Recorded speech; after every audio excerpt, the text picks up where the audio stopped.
After 45 years of military service, my daughter-in-law slapped my face and threw my Army medals directly into the kitchen trash can on Thanksgiving. "Nobody wants this old junk in my house," she told me, while my son just stood there and stared at his shoes. I did not yell, and I did not cause a scene. I simply looked at my Purple Heart resting on top of the discarded mashed potatoes, took one single photograph, and walked out the door. By the next morning, she was packing her bags to leave the house she thought she owned. Before I continue this story, let me know where you are watching from in the comments below. Hit like and subscribe if you have ever had to stand up to toxic family members who completely underestimated your worth. The Thanksgiving dinner was supposed to be a peaceful evening.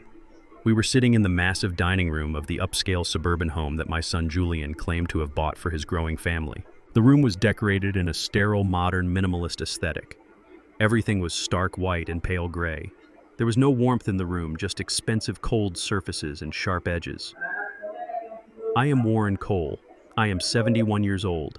I was wearing my favorite faded flannel shirt and a pair of worn denim jeans. I parked my rusty old Chevy truck in the driveway right next to the brand new luxury imported vehicles driven by my daughter-in-law's family. I always dress simply. I have never felt the need to wear my bank account on my sleeve to prove my worth to strangers.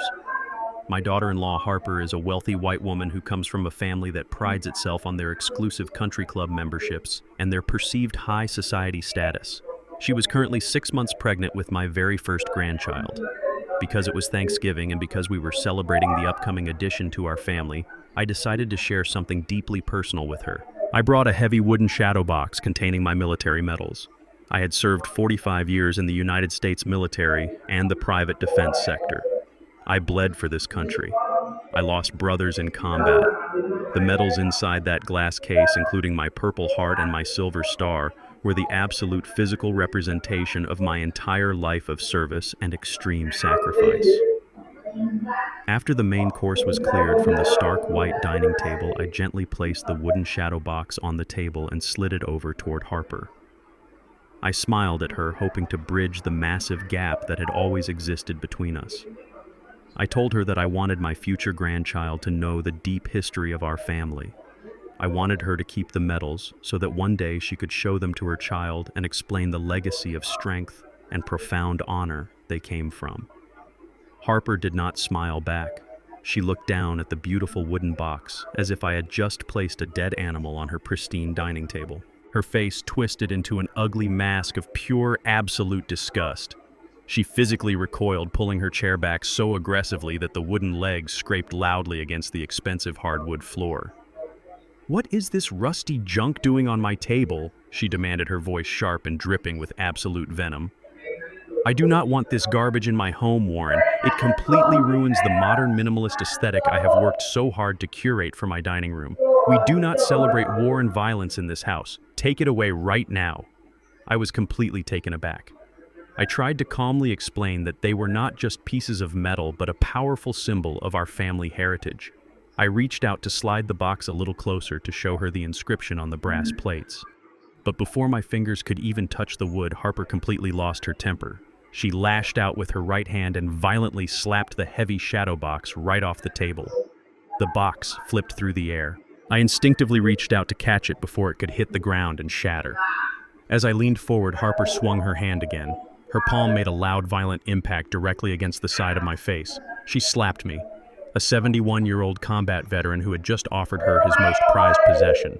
The sharp, stinging pain on my cheek was absolutely nothing compared to the profound shock that paralyzed the entire room. The heavy wooden shadow box hit the kitchen floor with a loud, terrible crash. The thick glass completely shattered into 100 jagged pieces. The velvet backing ripped open and my medals scattered across the cold tile floor. My Silver Star bounced against the baseboards. My Purple Heart slid across the floor and stopped right next to the stainless steel kitchen trash can. Harper was breathing heavily, her face flushed with arrogant rage. She did not apologize. She did not look horrified by her own violent actions. Instead, she stepped over the shattered glass and kicked my Purple Heart directly into the open trash can. It landed with a soft, sickening thud right on top of the discarded mashed potatoes and turkey bones from our dinner. "Nobody wants this old junk here," she screamed at me. "Take your trash and get out of my house." The room fell into a suffocating absolute silence. I did not look at Harper. I looked directly at my son, Julian. Julian is a highly educated corporate lawyer. He is a man who argues aggressively for a living in expensive courtrooms. But in that exact moment, he was absolutely nothing but a massive coward. He sat at the head of the white table holding a glass of expensive red wine. He looked down at the table, completely avoiding my eyes. He did not say a single word. He did not stand up to defend the father who had sacrificed absolutely everything to put him through law school. He allowed his pregnant wife to physically assault his father and throw 45 years of honorable service into the filthy garbage. Julian had always been deeply ashamed of me. He was ashamed of my faded flannel shirts and my rusty Chevy truck. He desperately wanted to fit in with Harper's wealthy high society parents, so he completely rejected his own roots. He genuinely believed that I was just a poor old pensioner living on a meager government check. He thought I was holding him back from his full potential in the elite corporate world. But Julian was completely wrong about absolutely everything. He had no idea that after I retired from active military duty, I quietly built a massive logistics network for private defense contractors. Over the last 3 decades, I had amassed a personal net worth of over $60 million. I kept my immense wealth completely hidden from the public eye, and especially from my son. I wanted him to build his own character. I wanted him to understand the value of hard work without relying on a massive trust fund to bail him out of trouble. I lived a modest life because I valued peace and quiet over flashy displays of arrogant wealth. I did not yell at Harper. I did not flip the dining table or scream at my son for his pathetic cowardice. Military discipline teaches you how to compartmentalize extreme anger and turn it into calculated, precise action. I slowly stood up from my chair, keeping my face completely devoid of any emotion. I walked calmly over to the stainless steel trash can in the kitchen. I looked down at the beautiful purple ribbon and the gold medallion resting in the filthy garbage. I reached into the pocket of my denim jeans and pulled out my smartphone. I opened the camera application and snapped one single clear photograph of my purple heart sitting in the trash. I did not try to dig it out. I left it exactly where she had kicked it. The photograph was all the absolute proof I would ever need to execute my final plan. I turned away from the kitchen and walked over to my wife, Vivian. She is 69 years old and the most gentle, beautiful woman I have ever known. She was sitting in her chair, trembling silently with tears running down her cheeks. The disrespect she had just witnessed completely broke her heart. I gently took her arm and helped her stand up. "We are leaving now," I whispered softly to her. We walked slowly toward the front door of the massive house. Julian finally found a tiny fraction of his voice. "Dad, wait!" Julian stammered weakly from the dining room. "Let us just calm down and talk about this. Do not make a big scene in front of Harper's family." I did not even bother to turn around. I simply opened the front door and guided Vivian out into the freezing November night air. The bitter cold wind immediately bit through my flannel shirt, but the coldness in my heart was far more severe. I walked Vivian to the passenger side of my old rusty truck and helped her climb inside, making sure she was warm and secure. I closed her door and walked around to the driver's side. I stood in the dark driveway looking up at the large glowing windows of the expensive house. I could see the silhouettes of Harper and Julian moving around inside, completely oblivious to the massive storm that was about to destroy their entire fake reality. They thought they had just humiliated a poor old man who had no power to fight back. They had absolutely no idea who actually owned the ground they were standing on. I pulled my encrypted phone from my pocket and dialed a private number I rarely used. It rang only once before a crisp professional voice answered on the other end. "Yes, Mr. Cole," the voice said. It was Braxton, my private wealth manager and chief corporate fixer. "Braxton," I said, my voice low and completely devoid of any mercy. "My daughter-in-law just physically assaulted me and they threw my blood into the garbage. My son stood there and let it happen." There was a brief, heavy pause on the line. "I understand," Sir Braxton replied, his tone shifting into absolute serious focus. "What are your immediate orders?" "They think they own the world, Braxton," I said, staring at the bright windows of the house. "I want you to completely shut off the power to that property immediately. Terminate the utility accounts. And then I want you to permanently freeze the massive trust fund I set up for Julian. Cut them off from absolutely everything. Do it right now. Consider it done," Mr. Cole Braxton said, and the line went dead. I put the phone back into my pocket, climbed into my rusty truck, and started the engine. The heavy engine roared to life, shattering the quiet suburban silence. I gripped the worn leather steering wheel, feeling the rough texture against my palms. For 45 years, I had commanded platoons, managed massive defense logistics, and negotiated contracts worth billions of dollars. I had dealt with ruthless enemy combatants and cutthroat corporate executives, but none of them had ever managed to cut me as deeply as my own son just did. The betrayal was absolute. Julian was my only child. I had spent countless nights working in the shadows, building a completely secure future, so he would never have to experience the bitter poverty I grew up with. I had secretly purchased the very house he was sitting in, placing the deed under one of my anonymous holding companies, and letting him live there rent-free. He paraded around telling his wealthy in-laws that he was a brilliant, successful lawyer who bought the estate with his own hard-earned cash. He was living a complete lie funded entirely by the old man he was so deeply ashamed of. As I backed out of the freezing driveway, I kept my eyes fixed on the massive structure. It was completely silent now. The glowing warmth of their fake perfect Thanksgiving was about to be plunged into absolute darkness and freezing temperatures. Within a few short seconds, my orders were executed perfectly. Every single light inside the house abruptly went completely dark. The exterior security lights shut down. The smart home heating system immediately powered off. The house was swallowed entirely by the black night. I shifted the truck into drive and drove slowly down the street, leaving them completely alone in the cold. The Thanksgiving slap had just triggered their absolute destruction. The war had officially begun, and I was going to strip away every single illusion they had ever hidden behind. I sat in the cold driver's seat of my rusty Chevy truck parked right at the edge of the dark street. I kept the heavy engine running, allowing the heater to blow warm air over Vivian, who was sitting quietly in the passenger seat. I did not drive away immediately. I shifted the transmission into park and looked back through the freezing November night at the massive $2 million suburban estate. I wanted to witness the exact moment the arrogant illusions of my son and his toxic wife were completely shattered into a million pieces. Less than 2 minutes after we walked out the front door, 3 pristine luxury vehicles turned smoothly onto the quiet street. They were expensive imported cars, gleaming even in the dim streetlights. They pulled into the expansive driveway parking right where my old truck had been resting just moments before. It was the Kensingtons. Harper's extremely wealthy white family had finally arrived for the grand Thanksgiving dinner. I watched through the windshield as Preston Kensington stepped out of his massive black sports utility vehicle. He was wearing an expensive tailored cashmere overcoat and a smug expression that seemed permanently glued to his face. His wife and their extended family members climbed out of the other luxury cars carrying expensive bottles of wine and perfectly wrapped gifts. They walked up the sweeping concrete walkway toward the grand entrance of the house. They moved with the supreme absolute confidence of people who genuinely believed they owned the entire world and everyone living inside it. They believed they were walking into a beautiful luxury estate owned by their brilliant and successful son-in-law. They were completely ready to drink expensive wine, eat a perfectly roasted turkey, and congratulate themselves on their high society status. Preston pushed the heavy designer front door open, and the Kensington family stepped inside the brightly lit grand foyer. I could see their silhouettes through the massive floor-to-ceiling windows that stretched across the entire front facade of the modern house. I watched Harper rushing forward to greet her powerful father, completely forgetting that she had just violently assaulted an elderly combat veteran less than 10 minutes ago. Julian was standing right behind her, playing the role of the perfect wealthy host. They were smiling and exchanging warm hugs in the bright, beautiful light of the smart home. And then my executive orders were fully executed.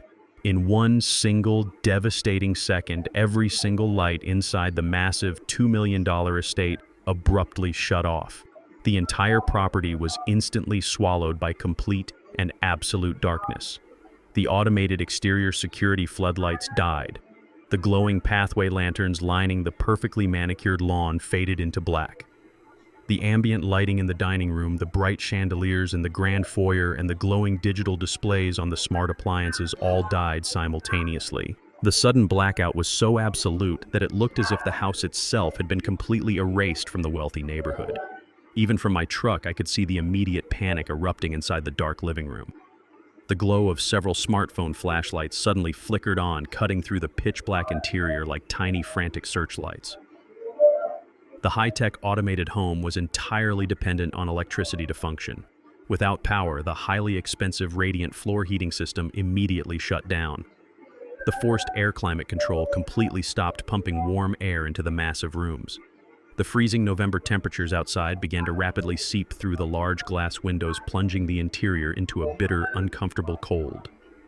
I watched Julian pacing frantically back and forth across the dark living room, illuminated only by the pale white beam of his cell phone flashlight. He was holding the phone up to his ear, his free hand running desperately through his carefully styled hair. I knew exactly who he was calling. He was dialing the emergency 24-hour customer service line for the local utility company.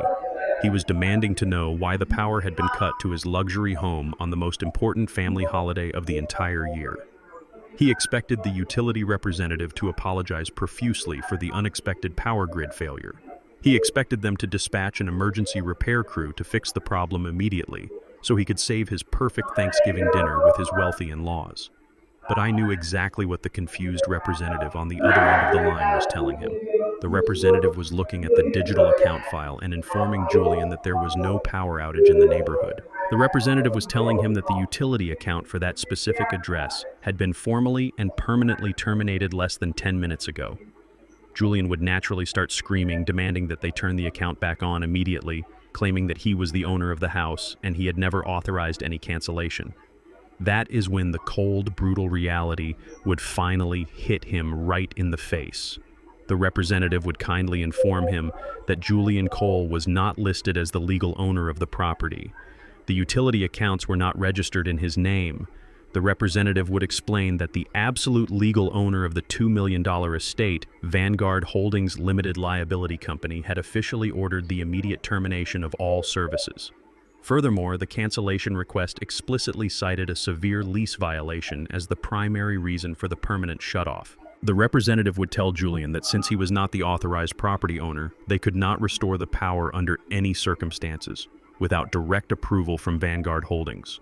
I could almost feel the sheer absolute terror gripping Julian's heart as he listened to those fatal words.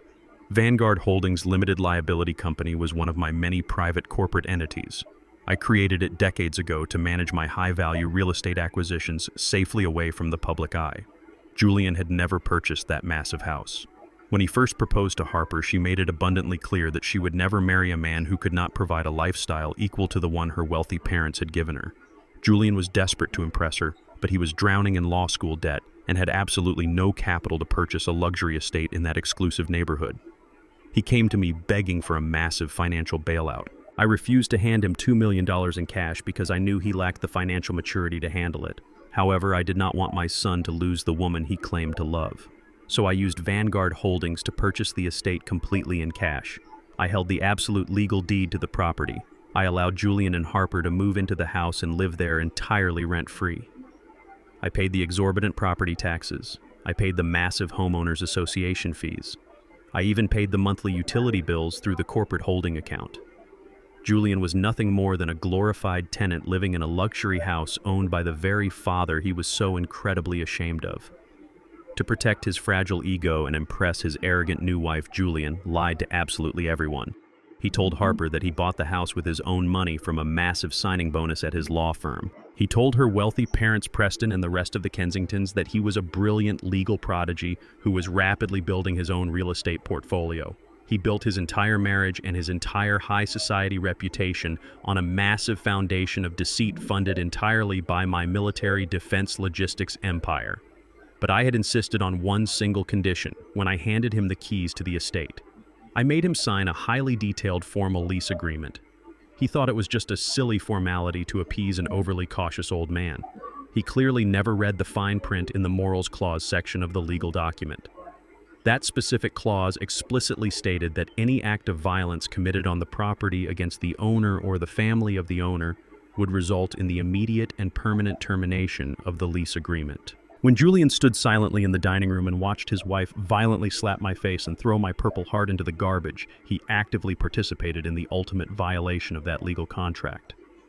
The moment my medals hit the bottom of the kitchen trash can, his right to live in that house was completely destroyed. Through the massive dark windows, I watched the panic inside the house escalate into pure chaos. The cell phone flashlights moved wildly around the freezing rooms. I could see Harper's silhouette confronting Julian near the front foyer. Even through the thick glass and the cold wind outside, I could hear the faint, shrill sound of her arrogant voice screaming at him. She was furious. Her expensive Thanksgiving dinner was completely ruined. Her powerful parents were standing in a freezing dark house wearing their winter coats. She was aggressively demanding that Julian fix the pathetic situation immediately and turn the lights back on. She was treating him like a useless servant who had failed to perform his basic duties. Julian finally realized that his entire fake life was collapsing at lightning speed. He knew the utility company was not going to help him. He knew his arrogant father-in-law could not buy the electricity back. He realized that the poor old veteran he had just kicked out of the house was the only person on the planet who held the power to save him from absolute total humiliation. The heavy designer front door suddenly flew open. Julian sprinted out onto the freezing concrete porch. He was not wearing a winter jacket. He was just in his expensive tailored shirt and dress slacks.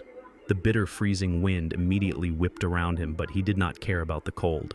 He looked wildly down the dark street and saw the glowing red taillights of my rusty Chevy truck still idling near the edge of the property. He bounded down the concrete steps and started sprinting wildly down the long, sweeping driveway. He was waving his arms frantically, slipping slightly on the thin layer of winter frost covering the pavement. He was running toward my truck with pure, unadulterated desperation painted all over his panicked face. He was coming to beg the father he had just betrayed. He was coming to demand that I turn the power back on to save his fragile, pathetic illusions. I shifted the heavy truck into drive, resting my hands calmly on the steering wheel, preparing to give my son the absolute coldest reality check of his entire miserable life. I watched through the driver's side window as my son sprinted down the freezing concrete driveway. The bitter November wind was whipping his expensive tailored dress shirt violently against his chest, but he did not seem to notice the freezing temperature at all. He was completely consumed by pure, absolute panic. He reached the side of my rusty Chevy truck and slammed his bare hands heavily against the cold glass of my window. His chest was heaving up and down as he desperately tried to catch his breath. He looked absolutely pathetic, standing there in the dark, shivering and begging like a terrified child who had just broken his favorite toy. I looked at Vivian sitting quietly in the passenger seat. She kept her eyes facing forward completely, refusing to even look at the son who had just allowed her to be humiliated. I slowly pressed the button on my door panel and the glass window rolled down just a few inches, letting the freezing winter air rush into the warm cabin of the truck. "Dad, you have to fix this immediately," Julian pleaded, his voice trembling wildly in the dark. "The entire house just went completely black and the heating system is totally dead. Harper is inside crying her eyes out and her parents are standing in the freezing foyer wearing their winter coats. You cannot do this to us right now, Dad. Preston and Patricia are old money and they expect a certain level of absolute perfection. You are completely humiliating us in front of my new family. Please just call the utility company and tell them it was a massive mistake. Turn the power back on so we can finish our Thanksgiving dinner and pretend none of this ever happened." I sat there resting my hands on the worn leather steering wheel, staring at the man I had raised. He did not ask if my face was hurt from the violent slap. He did not apologize for his arrogant pregnant wife throwing my blood and sweat into a filthy kitchen trash can. He did not care that his mother was sitting right next to me with a completely broken heart. The only thing occupying his entire mind was the fragile high society image he was desperately trying to maintain for a family of wealthy racists who secretly despised him. "Your wife physically assaulted me, Julian," I said, my voice dangerously low and completely devoid of any paternal warmth. "She slapped my face and threw 45 years of absolute honor and sacrifice directly into the garbage. And you sat there at the head of the table sipping your expensive red wine and looking at your shoes. You did absolutely nothing to protect your own father or defend the legacy of your own family. You allowed that incredibly entitled woman to treat us like absolute trash." Julian gripped the edge of the open window, his knuckles turning completely white from the cold and his own rising anger. He was completely blind to his own cowardice. Instead of showing remorse, his face twisted into an ugly mask of pure resentment. He stopped shivering and leaned closer to the open window, his eyes burning with absolute fury. "This is entirely your fault," Julian hissed, his voice dripping with venom. "Harper was completely right about you. You always ruin absolutely everything. We asked you to come over and just be normal for one single evening, but you had to bring that stupid, rusty box of old junk and force it onto her beautiful dining table. You know she hates that kind of violent military garbage. You know she is trying to curate a perfect modern aesthetic for our new home. But you just had to make the entire night about yourself because you are a toxic, jealous old man." He was practically spitting the words through the narrow gap in the window. I let him speak, allowing him to dig his own massive grave with every single disrespectful sentence. "You are incredibly jealous of my success," Julian continued, completely losing his mind in the freezing driveway. "You hate the fact that I married into a powerful high society family. You hate that Harper comes from old money and has actual elite standards. You have always tried to hold me back with your pathetic working-class mentality and your faded flannel shirts. You embarrass me in front of the Kensingtons on purpose because you want to drag me down to your miserable level.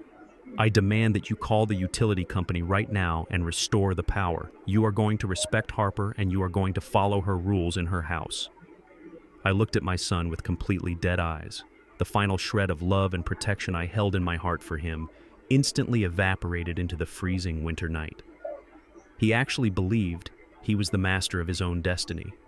He completely believed the massive lie that he was a brilliant, successful lawyer who earned everything he possessed. He forgot that I paid for his expensive law school degree in absolute full. He forgot that the very driveway he was standing on was legally owned by my private corporate holding company. He was a complete fraud, demanding respect from the incredibly powerful man who secretly funded his entire existence. I did not raise my voice to match his frantic, pathetic screaming. I simply looked directly into his angry eyes and delivered the absolute coldest truth he would ever hear. "If you want to live by her rules, you can pay her bills," I said, my voice slicing through the winter wind like a sharp, heavy blade. Julian opened his mouth to scream another terrible insult, but I did not give him the chance to speak. I pressed the window button, and the heavy glass rolled up smoothly right in his arrogant face, cutting off his toxic words completely. He slammed his flat palms against the window again, yelling something I could no longer hear. I shifted the heavy truck into drive and pressed my foot down on the gas pedal. The truck pulled away from the curb, leaving my treacherous son standing entirely alone in the freezing dark driveway. I drove slowly down the quiet suburban street, heading back to the absolute peace and comfort of my own modest home.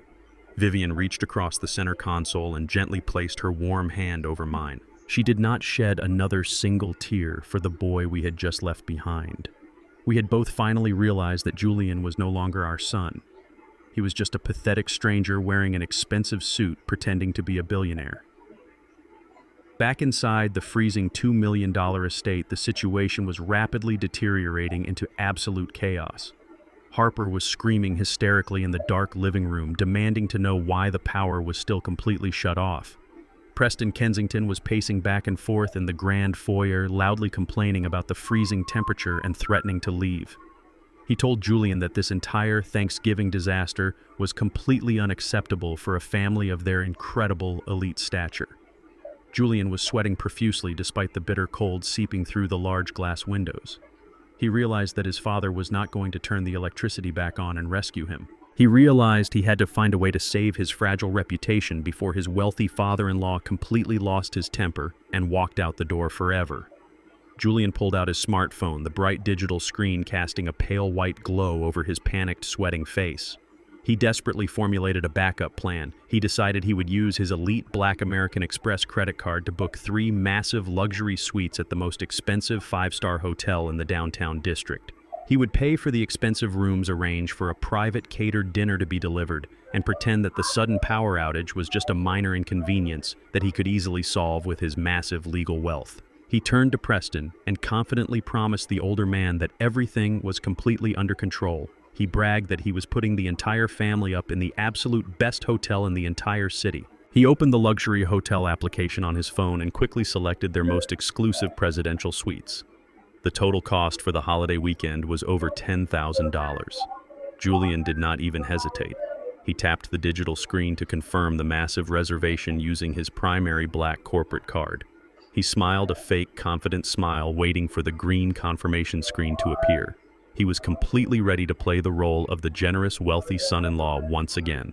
But the green confirmation screen never appeared. Instead, a bright red error message suddenly flashed across the glowing digital screen. The text was incredibly clear and absolutely devastating. The transaction had been completely declined. Julian frowned in deep confusion. He assumed it was just a simple network error or a temporary fraud alert. He quickly tapped the screen to process the transaction a second time. The application loaded for 3 agonizing seconds before the bright red error message flashed across the screen again. Declined. His elite Black American Express card, the absolute ultimate symbol of his fake high society status, had been completely rejected. A deep, heavy sense of pure, absolute terror suddenly washed over his entire body. He logged directly into his private mobile banking application to check his massive available credit limit. When the financial dashboard finally loaded, Julian stopped breathing entirely. Every single credit account he possessed was completely locked down. His checking accounts showed a massive negative balance. His corporate cards were instantly frozen. The private wealth manager had followed my executive orders with absolute flawless precision. Julian Cole, the arrogant corporate lawyer who had just demanded that I follow the rules of his racist wife, had absolutely $0 to his name. His entire financial safety net had completely evaporated into nothing. He was completely broke, standing in the freezing dark, surrounded by angry people he could no longer afford to impress. The Thanksgiving disaster inside the $2 million estate concluded exactly as I had anticipated. Through the smart home security cameras that I had secretly installed, I watched the final miserable moments of their perfect evening unravel. Preston Kensington possessed absolutely zero tolerance for personal discomfort. The freezing temperature inside the pitch-black house had completely shattered his thin veneer of polite, high society manners. He angrily ordered his extended family to gather their expensive coats and leave the property immediately. He did not offer to help Julian fix the electrical issue or comfort his pregnant daughter. He simply barked orders and marched out the heavy designer front door, abandoning the young couple to the bitter November cold. I listened through the hidden audio microphones as the heavy wooden door slammed shut. Harper immediately unleashed a torrent of pure absolute rage. She paced across the freezing hardwood floor, wrapping her arms tightly around her cashmere sweater. She screamed at Julian, calling him a complete failure for allowing his father to humiliate them in front of her powerful family. She demanded to know why the utility company refused to restore the power. Julian was completely trapped in his own arrogant lies. He could not tell her that the house was legally owned by my holding company.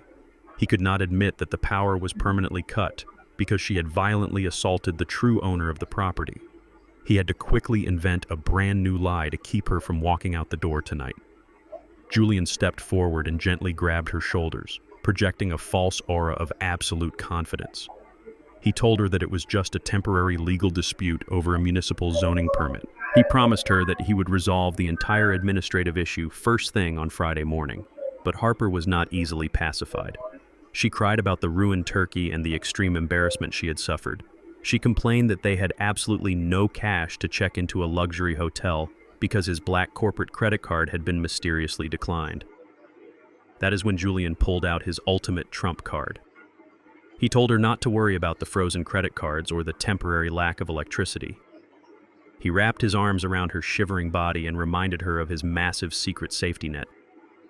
He told her about the $5 million private trust fund. He explained that his wealthy grandfather had supposedly established an ironclad trust account for him many years ago. According to Julian's desperate narrative, this massive fortune was completely locked away until his 35th birthday, and his 35th birthday was now exactly just one single short month away. He proudly promised Harper that they were about to inherit $5 million in pure liquid cash. He swore that he would use the money to buy an even bigger house and completely cut ties with me forever. Harper slowly stopped crying completely. The magical promise of $5 million instantly soothed her wounded ego. She believed every single word he said because she desperately wanted to remain a wealthy high society wife. They spent the rest of the freezing night huddled together under a pile of heavy designer blankets on the living room sofa, waiting for the bright morning sun to arrive. But Julian was lying to her again. There was no wealthy grandfather. I was the sole grantor of that massive $5 million trust fund. I had established the account decades ago using my private defense contracting wealth. I wanted to ensure that my son would have a solid financial foundation to start his own family. But just like the lease agreement for the luxury estate, I had instructed my corporate attorneys to weave a very strict and highly specific morals clause directly into the foundational framework of the trust. I never handed over my money without requiring a basic standard of human decency in return. When Friday morning finally arrived, the bitter cold inside the house was absolutely unbearable. The ambient temperature had dropped drastically overnight. Julian woke up shivering violently. He knew he had to secure a massive amount of cash immediately to fix his completely destroyed life. He left Harper sleeping under the heavy blankets and walked into his dark, freezing home office. He picked up his smartphone and dialed the direct private number for his elite corporate banker. He did not know that his banker worked directly under the strict supervision of my wealth manager, Braxton. I sat quietly in my warm, comfortable kitchen drinking a hot cup of black coffee. Braxton had securely patched the audio of Julian's phone call directly into my encrypted computer system. I listened intently as my son tried to project the commanding voice of a powerful corporate lawyer. Julian spoke to the private banker demanding an emergency cash advance of $50,000.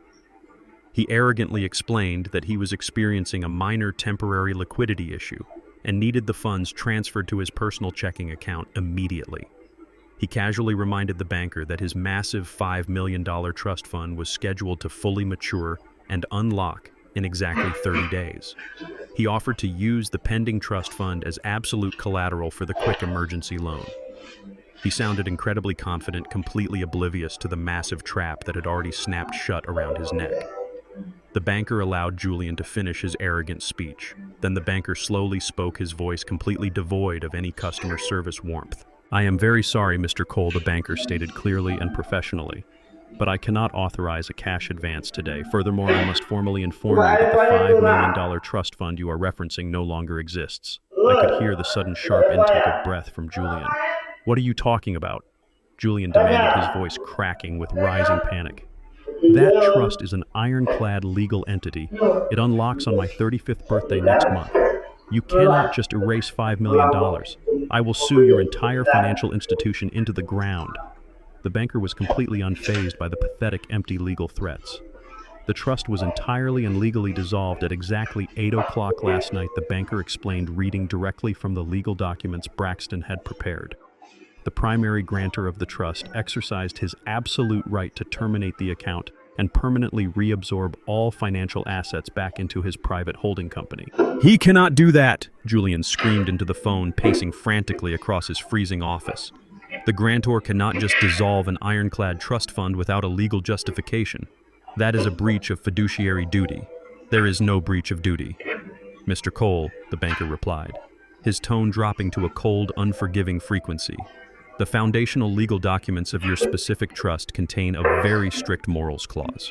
The clause explicitly grants the creator of the trust the absolute authority to immediately dissolve the entire fund if the beneficiary engages in or permits any physical violence against the grantor."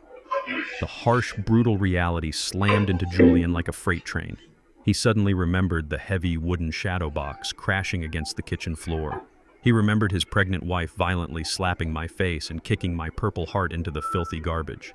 He remembered sitting there sipping his expensive red wine and doing absolutely nothing to stop the assault. "We received verified photographic and audio evidence confirming that a physical assault took place against the grantor on your property last night."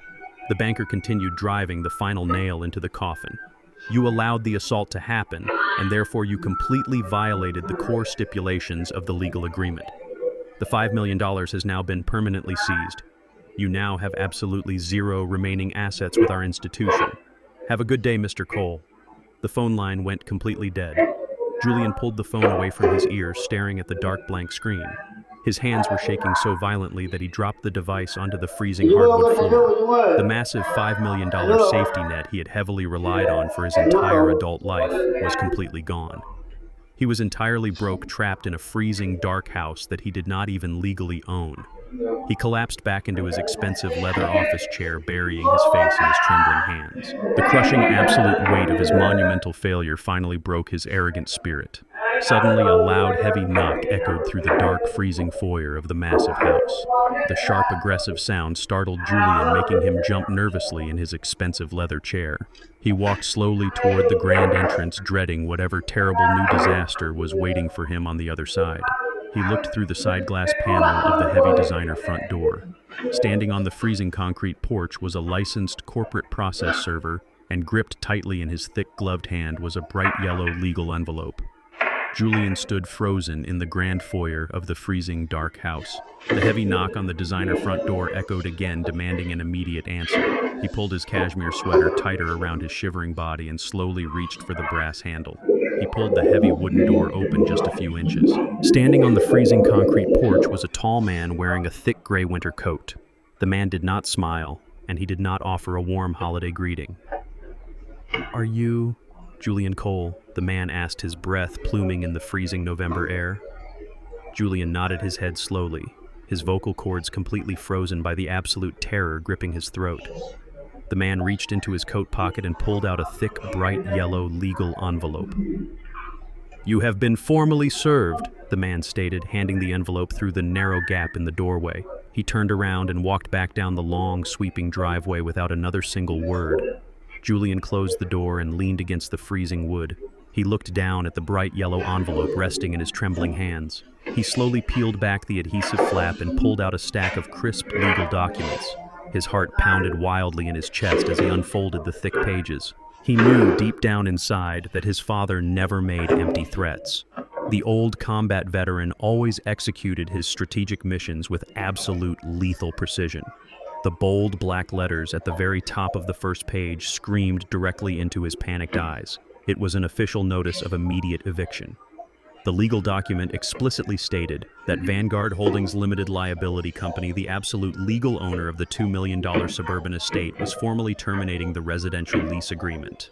Because the severe violation involved a physical assault against the property owner, the standard 30-day eviction process was entirely waived. Julian and his pregnant wife were legally ordered to completely vacate the premises within exactly 48 hours. If they failed to leave the property by Sunday morning, the local county sheriff's department would physically remove them, and their personal belongings would be dragged out onto the public street. Julian felt his knees completely buckle.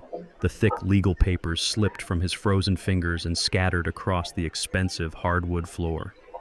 He sank down against the front door, burying his face in his hands. The massive lie he had carefully maintained for years had just violently crashed down on top of his head.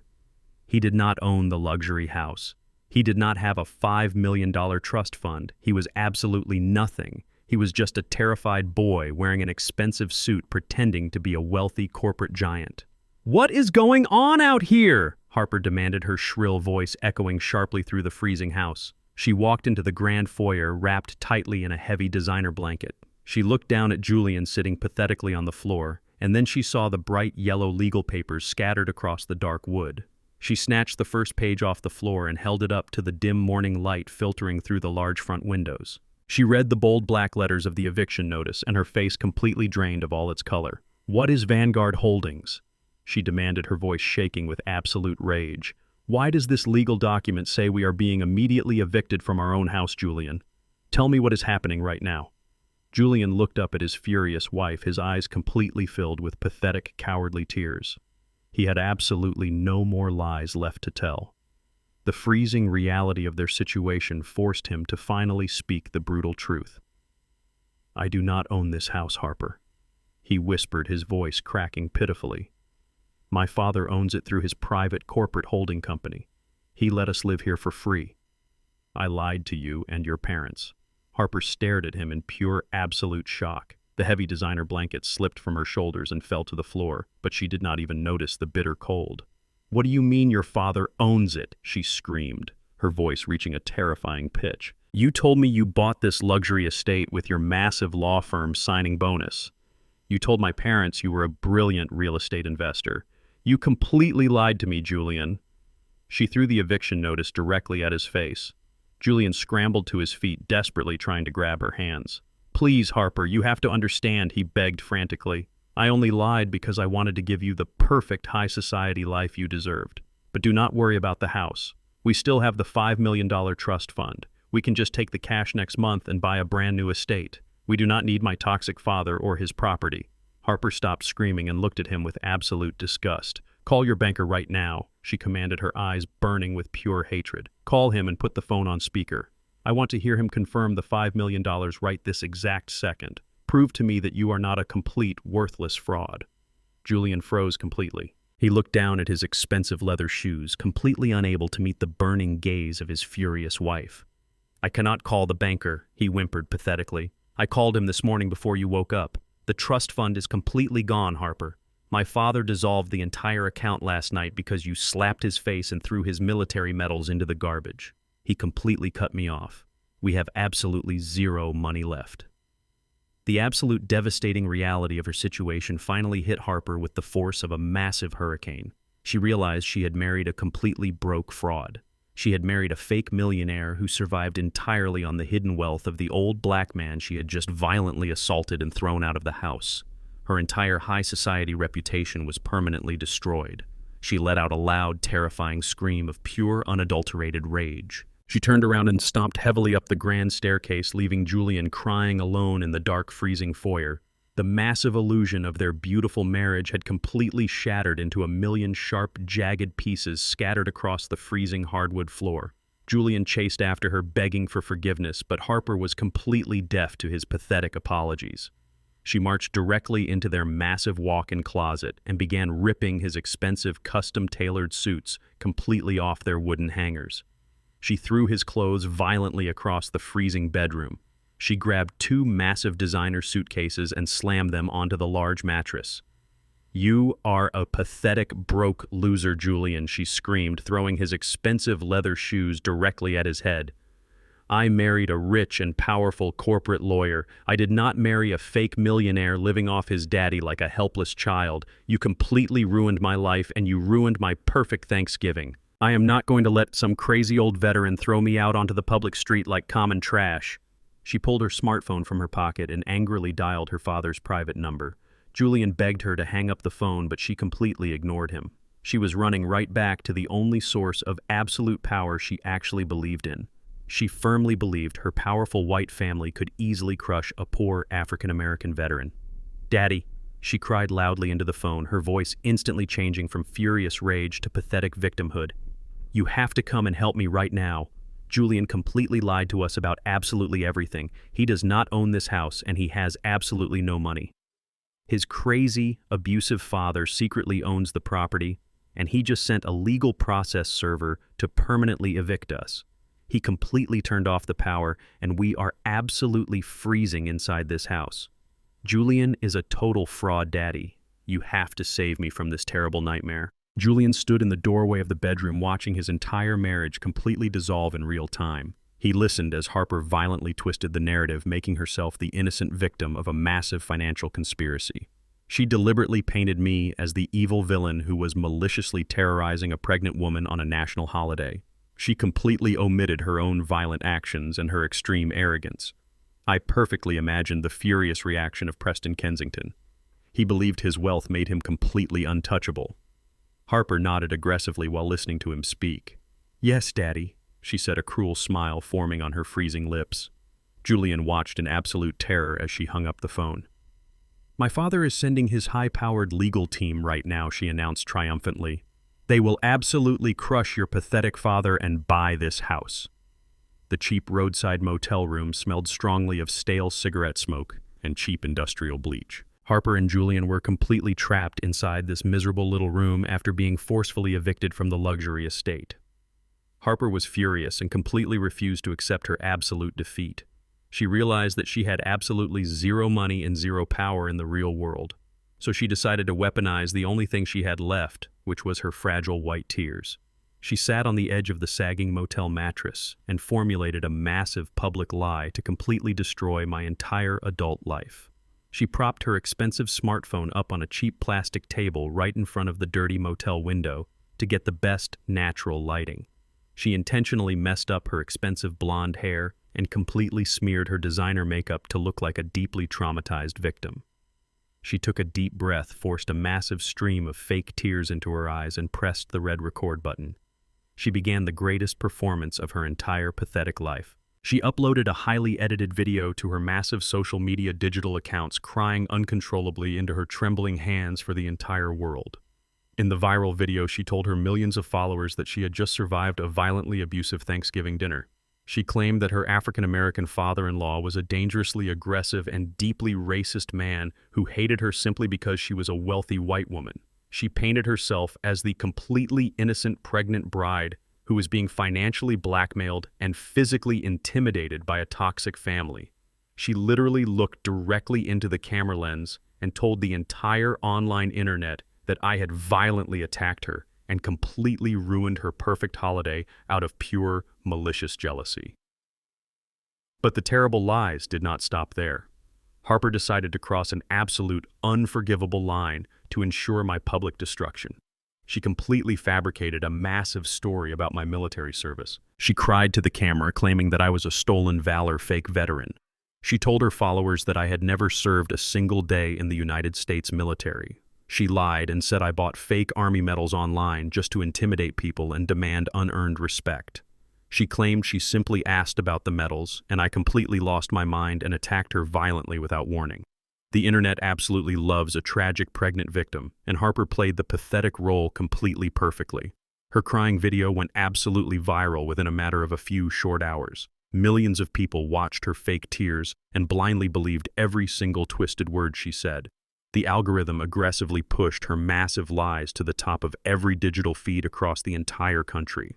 Influencers began making long reaction videos expressing their sheer absolute outrage. They aggressively demanded immediate justice for the poor, helpless, pregnant woman who was allegedly terrorized by her evil, fake veteran father-in-law today online. The digital mob quickly became a massive, uncontrollable monster. The comments section under her viral video morphed into a disgusting, toxic swamp of pure racial slurs and horrific violent threats directed at me and my wife. The general public had found their brand new villain, and they were incredibly thirsty for absolute blood. The massive digital backlash quickly spilled completely over into our real everyday life. By Monday morning, the telephone in our warm kitchen was ringing non-stop with angry calls. It was not just angry internet trolls calling us, but actual aggressive reporters from local news television stations. News vans began parking directly at the end of our quiet suburban street. They pointed their large, heavy camera lenses directly at our front windows, patiently waiting for the abusive, fake veteran monster to step outside. Our peaceful, modest home had suddenly been turned into a highly publicized digital prison, all because of a lying, arrogant woman who desperately wanted to save her own fake reputation. Vivian sat at the wooden kitchen table holding a cold cup of tea. She made the terrible, tragic mistake of opening her tablet and reading the viral comments under the terrible fake crying video. I watched as heavy tears streamed silently down the beautiful face of my wife. She was reading messages from thousands of angry strangers calling her husband a violent thug and a pathetic stolen valor criminal. People were loudly saying I deserved to be thrown in federal prison for abusing a poor, pregnant young woman. My gentle wife, who had supported my military career for decades, was being globally humiliated by a spoiled child. Her beautiful heart was completely broken by the sheer unbelievable cruelty of the world and the vicious lies being spread about my absolute honor and military service. I gently took the digital tablet out of her trembling hands and turned it completely off. I pulled Vivian into my arms and held her tightly against my chest. "Do not listen to the loud noise of absolute fools," I whispered softly to her. "They do not know the real truth, and their ignorant words hold absolutely no actual power over our lives. I promised you that I would handle this entire situation, and I completely meant it." Vivian buried her face in my shoulder and wept quietly. Seeing her cry ignited a cold, massive, absolute fury inside my soul. Harper had officially crossed the absolute point of no return. She was actively trying to destroy the only woman I have ever truly loved.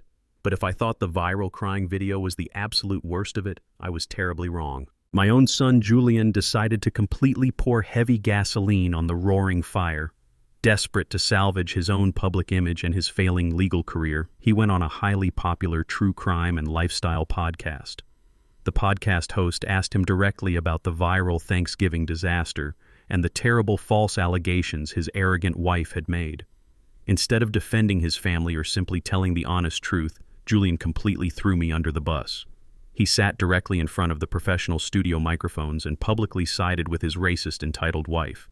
He told the host and millions of listeners that his father was a deeply controlling narcissist who used fake military stories to manipulate and punish people.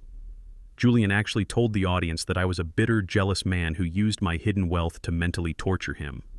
He publicly validated every single terrible lie that Harper had told in her viral crying video entirely. My own flesh and blood sat there and completely agreed that I was abusive and highly dangerous. He said he had to permanently cut ties with his toxic parents to protect his new wife and his unborn child from our terrible behavior. He used all the modern therapy buzzwords to make himself look like an incredibly brave survivor, escaping a highly traumatic childhood. He completely erased all the massive sacrifices I made to build his entire life. The popular podcast episode exploded online, and the audio clips were aggressively shared across every major digital social media platform in America immediately. The general public ate the entire story up completely without a single second thought. Now they had absolute confirmation from the son himself. The false narrative was permanently set in stone for the entire world to clearly see. I was the horrible, violent villain, and Harper and Julian were the brave, innocent victims fighting against massive oppression. They thought they had successfully destroyed my reputation and completely secured their own future. They thought they had finally won the massive digital war against me. The local television news channels began running long, dramatic segments on the viral story every single hour. Listening to my own son betray me on that popular podcast was a deep pain unlike anything I had ever experienced in my entire life. It was far worse than any physical wound I ever received in actual combat. I had spent countless nights working overtime in the defense sector just to pay for his expensive law school tuition. I had quietly funded his fake high society dreams when nobody else believed in him. And he repaid me by joining a massive racist smear campaign to protect a toxic woman who saw us as nothing more than completely worthless trash. I realized Julian was completely lost to me forever. He had permanently traded his proud heritage, his loyal family, and his own soul for a temporary seat at a fake table where he would never truly belong. I sat alone in my dark home office. The heavy curtains were pulled tightly shut to block out the bright flashing cameras. I sat in my comfortable leather executive chair drinking black coffee. My encrypted smartphone suddenly lit up. Braxton finally called. "Sir, the internet is destroying your reputation. Do we issue a statement?" I replied no. Release the smart home security footage. By Tuesday morning, Harper was riding an absolute massive wave of public sympathy. Her highly edited crying video had completely transformed her from a broke and homeless woman into a national hero for victims of abuse. She had successfully secured a highly coveted guest spot on the most popular morning news television program in the entire country. The broadcast was streaming live to millions of viewers across every single state. Harper arrived at the bright television studio wearing a very modest pale dress deliberately chosen to make her look incredibly innocent and fragile. She wore very minimal makeup to ensure her face looked pale and completely exhausted from her supposed trauma. Julian walked right beside her, playing the pathetic role of the highly protective and deeply concerned husband. He held her hand tightly as they sat down together on the plush white sofa on the brightly lit television set. They were absolutely convinced that this live national interview would be the final nail in my coffin and the ultimate salvation for their ruined public image. I sat in my dark home office with Braxton on the encrypted phone line. The large television mounted on my wall was tuned directly to the morning broadcast. Vivian was in the kitchen baking bread, completely shielded from the terrible lies being broadcasted on the screen. The two news anchors, a well-dressed man and a highly sympathetic woman, leaned forward with expressions of deep, profound concern. The female anchor spoke in a very soft, comforting voice, asking Harper to share her incredibly traumatic holiday experience with the viewers at home. Harper took a deep, dramatic breath and began her massive performance. She let a single, perfectly timed tear roll down her cheek as she recounted the completely fake story of her ruined Thanksgiving night. She repeated the terrible, malicious lies about how aggressive and violently controlling my family had always been. She claimed that I was a completely fake veteran who bought stolen military medals online to intimidate people and demand unearned respect. Julian nodded solemnly, agreeing with every single toxic word his wife spoke to the millions of viewers. He looked directly into the professional studio camera and told the audience that he had to permanently cut ties with his abusive father to protect his pregnant wife. The male anchor shook his head in absolute disgust, offering his complete and total sympathy to the young, attractive couple. The live studio audience murmured in agreement, completely eating out of the palm of her hand. Harper wiped her eyes with a white tissue, feeling completely victorious. She had the entire country wrapped completely around her finger. She truly thought she had completely destroyed the reputation of the man who held the absolute legal deed to her fake life. But Harper fundamentally forgot one incredibly crucial detail about the luxury $2 million estate she had been living in. When I purchased that massive suburban house through Vanguard Holdings, I personally oversaw the installation of the comprehensive smart home security system. I did not just install simple burglar alarms. I installed state-of-the-art, high-definition, 4,000-pixel resolution security cameras in every single common area, including the grand dining room and the kitchen. Because my corporate holding company legally owned the property, I held the master administrative access to all the encrypted cloud storage servers. And Braxton had successfully extracted the raw, unedited, high-definition video footage from Thanksgiving night. As Harper was in the absolute middle of a fabricated story about how I supposedly threatened her physical safety, the female anchor suddenly stopped speaking. She pressed her hand firmly against her clear plastic earpiece, listening intently to the television control room. Her highly sympathetic expression instantly vanished. It was rapidly replaced by a look of profound confusion and then absolute shock. The male anchor also touched his earpiece, his eyes widening dramatically as he stared at the scrolling digital teleprompter. "We sincerely apologize for the sudden interruption," the female anchor said, her voice suddenly turning incredibly cold and highly professional. "But our studio producers have just received a piece of massive breaking evidence that was simultaneously released to every major news outlet in the country. It appears to be raw, unedited security camera footage from the dining room of your estate on the exact night of Thanksgiving. We are going to broadcast this footage live for our viewers right now." Harper froze completely. Her fake tears stopped falling instantly. Julian gripped the edge of the plush white sofa, his knuckles turning completely white. They had absolutely no idea that those discreet cameras were actively recording interior audio and video. They turned their heads slowly to look at the large digital monitor in the studio as the footage automatically began to play. The video quality was absolutely crystal clear and incredibly unforgiving. The screen showed the pristine white dining room in brilliant high definition. It showed me standing calmly at the table, gently sliding the beautiful, heavy wooden shadow box toward my pregnant daughter-in-law. The entire world watched as Harper suddenly twisted her face into an incredibly ugly mask of pure, unadulterated hatred. The high-definition footage clearly captured Harper violently swiping her hand across the table. It showed her aggressively slapping a 71-year-old African-American combat veteran directly across the face. The studio audience gasped loudly, but the video did not stop there. It showed the heavy wooden shadow box crashing against the kitchen floor and shattering into pieces. It captured Harper stepping aggressively over the broken glass and kicking my Purple Heart directly into the filthy stainless steel trash can. The camera angles switched seamlessly, proving beyond any reasonable doubt that the footage was completely authentic and untampered. The viewers watched in absolute complete horror as my son Julian simply sat at the head of the table, sipping his expensive red wine and doing absolutely nothing to protect his own father. Then the footage showed me calmly walking over to the trash can, taking a single photograph with my smartphone, and helping my weeping wife walk out the front door. The extreme contrast between the terrible lies Harper had just told on live national television and the absolute undeniable truth of the security footage was incredibly staggering. The television studio was completely dead silent. The live audience was too shocked to even breathe. The two professional anchors stared at the large monitor in open, visible disgust. The live video feed cut directly back to the main studio camera, showing Harper and Julian sitting on the white sofa. Harper looked like she had just been physically struck by lightning. Her face was completely drained of all its color. Her mouth opened and closed repeatedly, but no words came out of her throat.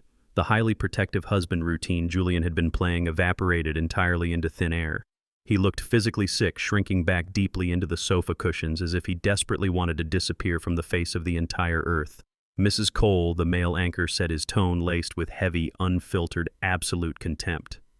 "That high-definition footage clearly contradicts every single statement you have made on this program this morning and over the past 3 days online.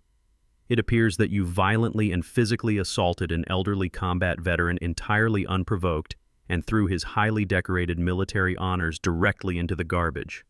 Do you have any possible explanation for what millions of viewers just watched you do?" Harper stammered uncontrollably into her lapel microphone. She frantically tried to deny the visual evidence. She desperately tried to say the video was manipulated by artificial intelligence or taken completely out of context by a toxic family member. But it was in brilliant 4,000 pixel resolution, and there was absolutely no hiding from the brutal, undeniable reality of her violent actions. She had maliciously lied to millions of sympathetic people, and the internet is a profoundly unforgiving place when it discovers it has been manipulated by a fake crying victim. The massive public backlash was instantaneous and absolutely devastating. As Harper continued to stammer out pathetic, worthless excuses, her expensive smartphone began to buzz wildly on the glass table directly in front of her. It vibrated so violently that the studio microphones picked up the aggressive rattling sound. The internet had completely flipped its stance in a matter of a few short seconds. The exact same people who had been aggressively defending her just 10 minutes ago were now flooding her social media accounts with pure, unadulterated rage. They saw her for exactly what she truly was. She was a violent, manipulative racist who tried to destroy an innocent, elderly combat veteran to cover up her own horrific, entitled behavior. The female anchor looked down at her digital tablet, her eyes rapidly scanning a breaking news update that had just been handed to her by the producers. "It seems the extreme public reaction is already taking a massive professional toll," she announced, looking directly at Harper with absolutely zero sympathy in her eyes. "Mrs. Cole, we have just received a live official statement from your primary employer." Harper worked as a senior design director for one of the most prestigious high-end interior design firms in the entire city. Her highly lucrative career was her absolute pride and joy. It was the primary source of her massive high society arrogance. The female anchor read the official corporate statement aloud for the millions of people watching intently at home. The executive board of the design firm states that they have absolutely zero tolerance for physical violence, blatant racism, or the public defamation of honored military veterans, the anchor read clearly. Effective immediately. Harper Kensington Cole has been permanently terminated from her senior position at the company. They have officially severed all professional and legal ties with you as of this exact minute. Harper let out a loud, horrific gasp, covering her mouth with her trembling hands. She had just lost her incredibly high-paying job on live national television. She had lost her pristine public reputation, her fake victim status, and her entire professional future in less than 5 minutes. Julian stared at her with wide, terrified eyes, finally realizing that he had thrown his entire loyal family away for a woman who was now completely toxic, globally hated, and entirely unemployable. I sat in my dark home office and took a slow, satisfying sip of my hot black coffee.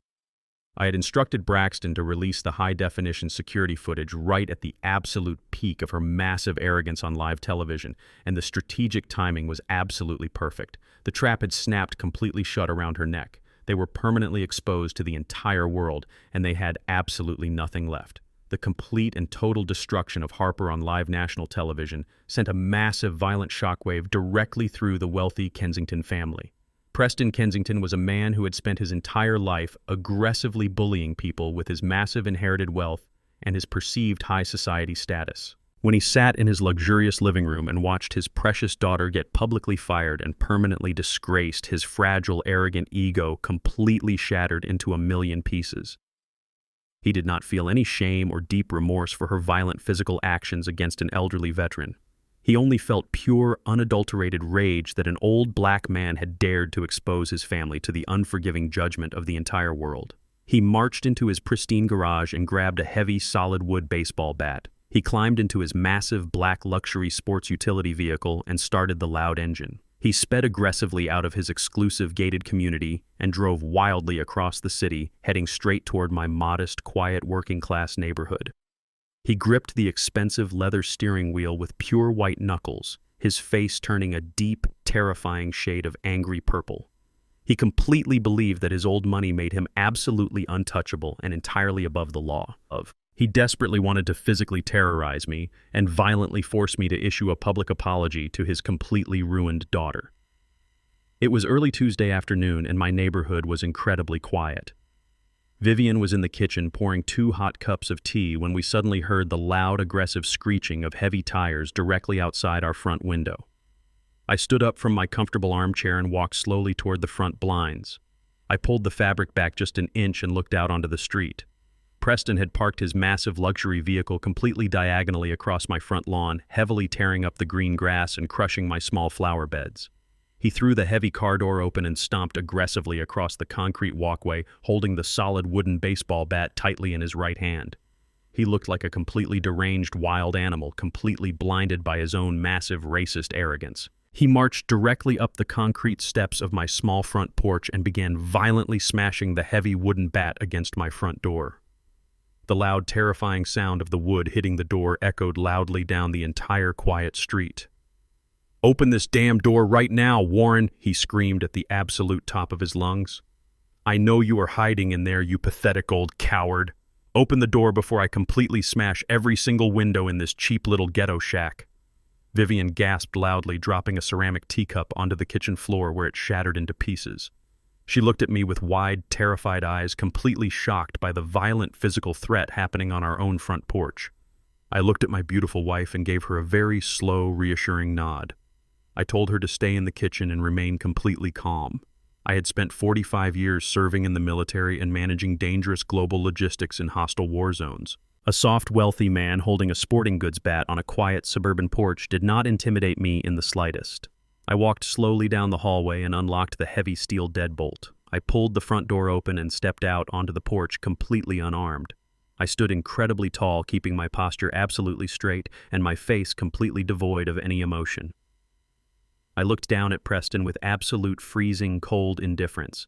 He was breathing incredibly heavily, the smell of expensive cologne and angry sweat radiating directly off his skin. He raised the heavy wooden baseball bat and pointed the thick barrel directly at my chest. "You completely ruined my daughter." He violently spit the words out of his mouth, his eyes burning with pure, intense hatred. "You completely destroyed her entire beautiful life with that fake edited security video. You think you can just embarrass the Kensington family and get away with it? We built this entire city, Warren. My grandfather laid the actual foundation for the local economy you parasitically live off of. We are absolute royalty in this town, and you are absolutely nothing. You are just a pathetic nobody living in a cheap little house trying to steal our money and ruin our perfect reputation." He was completely unhinged and highly dangerous. His massive ego simply could not process the brutal reality that a poor black veteran had completely outsmarted and overpowered his entire wealthy white family. "You think your little digital stunt on national television is going to stop me?" Preston continued, his voice shaking violently with pure arrogant fury. "I will completely crush you in federal court with my high-powered lawyers. I will take this pathetic house away from you. I will legally seize your miserable military pension. I will completely destroy your entire pathetic life and leave you and your crying wife bleeding in the street with absolutely nothing. You do not ever mess with a Kensington and live to tell the tale. I am going to physically beat the actual respect into your thick skull right now." I simply looked at him standing there acting like a complete fool on my property. I looked at his shaking hands gripping the heavy wooden bat. I looked at his bloodshot eyes completely full of absolute terror disguised as false pride. He was a deeply weak, pathetic man pretending to be a massive, dangerous giant. I did not raise my voice to match his frantic screaming. I did not try to argue with his completely delusional racist claims about his family building the city. I simply raised my right hand and pointed a single finger up toward the upper right corner of the porch ceiling. Preston stopped his aggressive screaming and looked up, following the exact direction of my finger. Mounted perfectly in the shadowed upper corner was a high-definition smart security camera with a glowing red digital light clearly indicating that it was actively recording. I then pointed to the opposite side of the small porch where a second high-definition camera was securely mounted under the roof. Finally, I pointed directly to the smart digital doorbell panel right next to his arm, which possessed a built-in wide-angle lens and a highly sensitive audio microphone. "You are currently standing on my private residential property threatening an elderly combat veteran with a deadly weapon, Preston," I said, my voice slicing entirely through the cold afternoon air like a sharp, heavy blade. "Every single word you just screamed, every racist insult, and every explicit violent threat has just been recorded in crystal clear digital audio and 4,000 pixel video. It has already been automatically uploaded to a highly secure off-site corporate cloud server that you can never access or destroy." I took a very slow, deliberate step forward, forcing him to physically step back toward the stairs. "You just handed me the easiest felony terroristic threat and attempted assault case in the entire history of this state," I stated calmly. keeping my eyes locked directly onto his terrified face. The bright red color instantly drained completely out of his sweaty face. The heavy wooden baseball bat suddenly looked incredibly heavy and awkward in his trembling hands. He slowly lowered the weapon, his massive, violent bravado completely evaporating into the cold autumn breeze. He suddenly realized the absolute catastrophic mistake he had just made in his blind, arrogant rage. If that crystal-clear video went directly to the local police department, he would not just be publicly ruined like his terrible daughter. He would be arrested, charged with a violent hate crime, and sent directly to a federal prison for a very long time. "Get off my porch right now!" I commanded, my voice dropping to a terrifying absolute frequency. "Get in your luxury vehicle and drive away before I decide to send this brand new footage to the exact same morning news anchors who just permanently ended the career of your terrible daughter."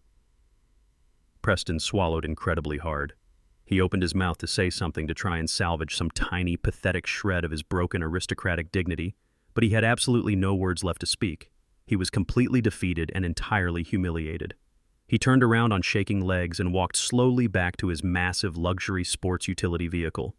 He threw the heavy wooden bat into the passenger seat and climbed clumsily behind the expensive steering wheel. He threw the transmission into reverse and backed out of my yard, tearing up more grass and speeding recklessly down the street to escape his massive failure. I stood alone on the quiet porch and watched his large vehicle completely disappear around the corner. I did not pull out my phone to call the local police department. Calling the police was a move for people who simply wanted to put a quick end to a minor conflict and let the criminal justice system take over. I did not want to end this conflict yet. I wanted to completely and absolutely annihilate his entire existence on my own specific terms. A wealthy, entitled man like Preston Kensington would never truly learn his lesson sitting in a tiny, comfortable jail cell, paying expensive lawyers to bail him out. He needed to be completely stripped of the one single thing that gave him his false sense of absolute superiority over the rest of the world. He needed to permanently lose his fake aristocratic empire. I walked back inside the warm house and locked the heavy front steel door securely behind me. I walked into the kitchen and told Vivian that everything was completely safe and the aggressive threat was entirely gone. The house was quiet and peaceful once again. I walked down the hall into my dark home office and sat down at my heavy wooden executive desk. I picked up my encrypted smartphone and pressed the single speed dial button. The secure private line rang exactly one time before the crisp, professional voice answered. "Yes, Mr. Cole Braxton," said immediately. "Preston Kensington just showed up at my house with a baseball bat," I stated calmly, staring at the blank wall of my office. "He aggressively threatened my family. He screamed racist insults and claimed that the Kensingtons completely own this city and can destroy my pathetic life." There was a brief, heavy silence on the other end of the private line. "Are you physically safe, sir?" Braxton asked, his voice dropping to a highly serious and deeply protective tone. "Do you need me to dispatch the private corporate security team to your residence immediately to secure the entire perimeter?" "I am completely fine, Braxton," I replied, resting my hand calmly on the smooth surface of my desk. "But I am absolutely done playing these little neighborhood games with these arrogant racist people. It is time to end this right now. Preston Kensington thinks he completely owns the entire world because he sells expensive cars. Look into his luxury car dealerships right now. Find his financial vulnerabilities. Buy all of his commercial debt today." "Understood," Mr. Cole Braxton replied without a single moment of hesitation. "I will initiate the complete corporate acquisition immediately. He will not own a single steering wheel by the time we are finished." I hung up the encrypted phone and leaned back in my heavy leather chair. The massive trap was officially set, and the absolute destruction of the Kensington family was completely inevitable. I took a deep breath and let the complete silence of the room wash over me. Preston had fundamentally misunderstood the basic rules of modern warfare. He thought screaming loudly and waving a wooden stick made him a powerful general. He did not realize that the most dangerous men in the world do not scream, and they never use wooden sticks. They use massive corporate acquisitions, leveraged buyouts, and aggressive debt restructuring to completely crush their enemies. I had spent decades completely mastering the art of financial combat while managing massive defense logistics for the military. I knew exactly how to track the hidden vulnerabilities of a business that relied entirely on predatory inventory financing and fake high society prestige. By tomorrow morning, Preston Kensington would wake up completely bankrupt, and he would finally understand the profound danger of disrespecting a man who fights completely in the shadows. The absolute worst day of his miserable life was just about to begin. Braxton did not take very long to completely dissect the financial anatomy of the Kensington family empire. I sat in my dark home office watching the encrypted digital files populate on my bright computer monitor. The highly confidential financial documents painted a remarkably pathetic and deeply humiliating picture. Preston Kensington constantly paraded around our city, acting like a completely untouchable aristocratic billionaire. But his massive luxury car dealerships were absolutely nothing more than a giant financial house of cards. He was secretly entirely bankrupt and desperately drowning in massive corporate debt. To keep the bright showroom lights on and the expensive imported luxury cars sitting on his showroom floors, Preston heavily utilized a deeply toxic and highly predatory financial strategy known as floor plan inventory financing.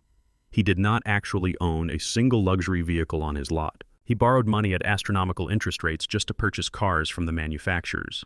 As long as he sold the cars quickly, he could barely pay back the short-term loans and keep a tiny fraction of the profit to fund his fake lifestyle. But the global economy had severely shifted, and his incredibly expensive cars were simply not selling anymore. He was bleeding massive amounts of liquid cash every single day, simply paying the aggressive daily interest on his massive unsold inventory. He was completely trapped, but his arrogant racist pride forced him to aggressively keep up the completely fake illusion of high society wealth for his spoiled daughter Harper and his entitled wife.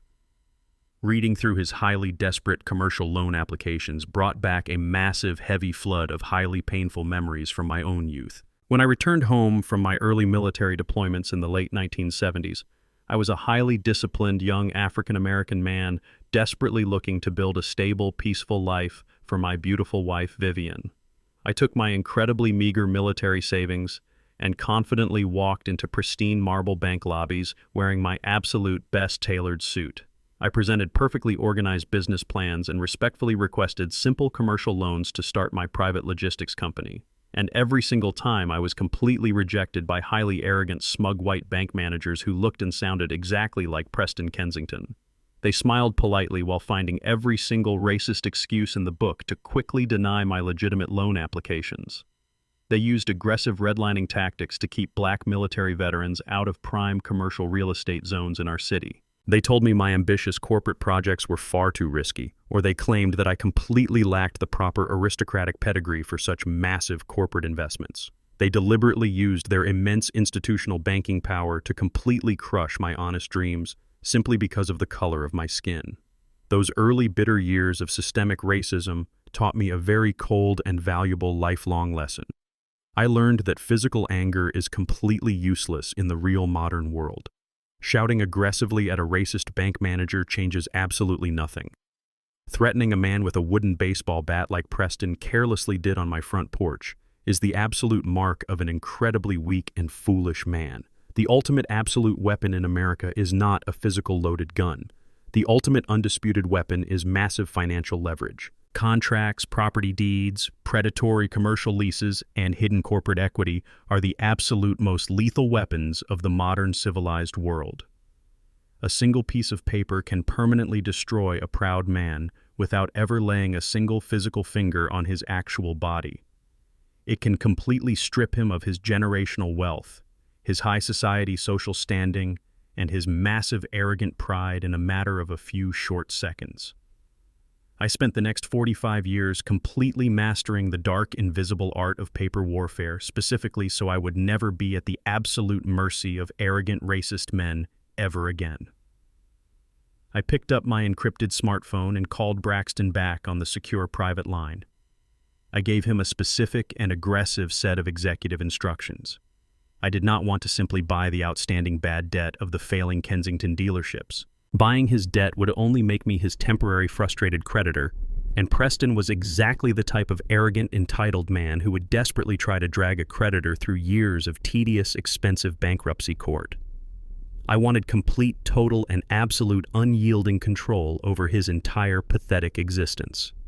I looked very closely at the specific corporate name listed on his massive predatory inventory loans.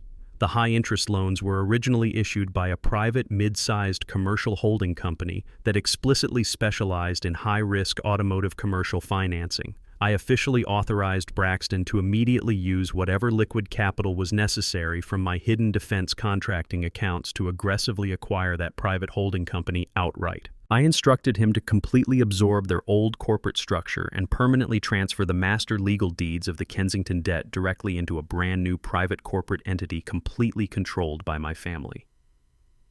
Within exactly 48 hours, the massive complex shadow acquisition was completely finalized in absolute total silence. Millions of dollars effortlessly changed hands through highly encrypted corporate banking channels without a single whisper ever reaching the local news or the financial markets. I was officially the absolute owner of the holding company that financed every single luxury vehicle Preston Kensington possessed. I was officially his absolute financial master. Because Preston had desperately hidden his severe daily cash flow problems, he had completely violated a deeply buried minimum liquid asset clause explicitly written within his original commercial financing contract. Braxton discovered this highly hidden technicality and immediately drafted the absolute legal paperwork to officially declare his entire massive loan portfolio in severe permanent default. I had the absolute undisputed legal right to instantly call in the entire massive debt and immediately seize every single piece of luxury automotive inventory he possessed to entirely satisfy the massive outstanding corporate balance. We prepared the immediate commercial foreclosure and physical vehicle repossession orders that exact same evening, completely sealing his absolute destruction in a thick stack of unyielding legal documents. Preston Kensington was completely oblivious to the silent corporate bloodbath that had just permanently destroyed his entire generational legacy. He was far too busy desperately trying to save his sinking commercial ship with pathetic smoke and mirrors. Friday morning was the highly anticipated Black Friday national shopping holiday. Preston organized a massive, deeply desperate sales event at his primary flagship luxury dealership located right in the massive downtown district. It was a completely pathetic and highly transparent attempt to project absolute strength and financial stability to the general public and generate enough emergency cash to survive the coming bitter winter. He invited hundreds of wealthy potential clients, local politicians, and high society socialites, hoping to desperately charm them into buying his expensive inventory. He rented bright promotional spotlights, hired a local radio station to broadcast live from the lot, and served highly expensive catered food right on the showroom floor. He stood proudly on a raised wooden podium right in the middle of his massive outdoor luxury lot, holding a wireless microphone. He puffed out his chest and put on his absolute best fake aristocratic billionaire smile, completely ready to lie to the entire gathered city. He began speaking loudly about the massive legacy of the Kensington family, completely ignoring the massive trail of destruction his violent daughter had just caused.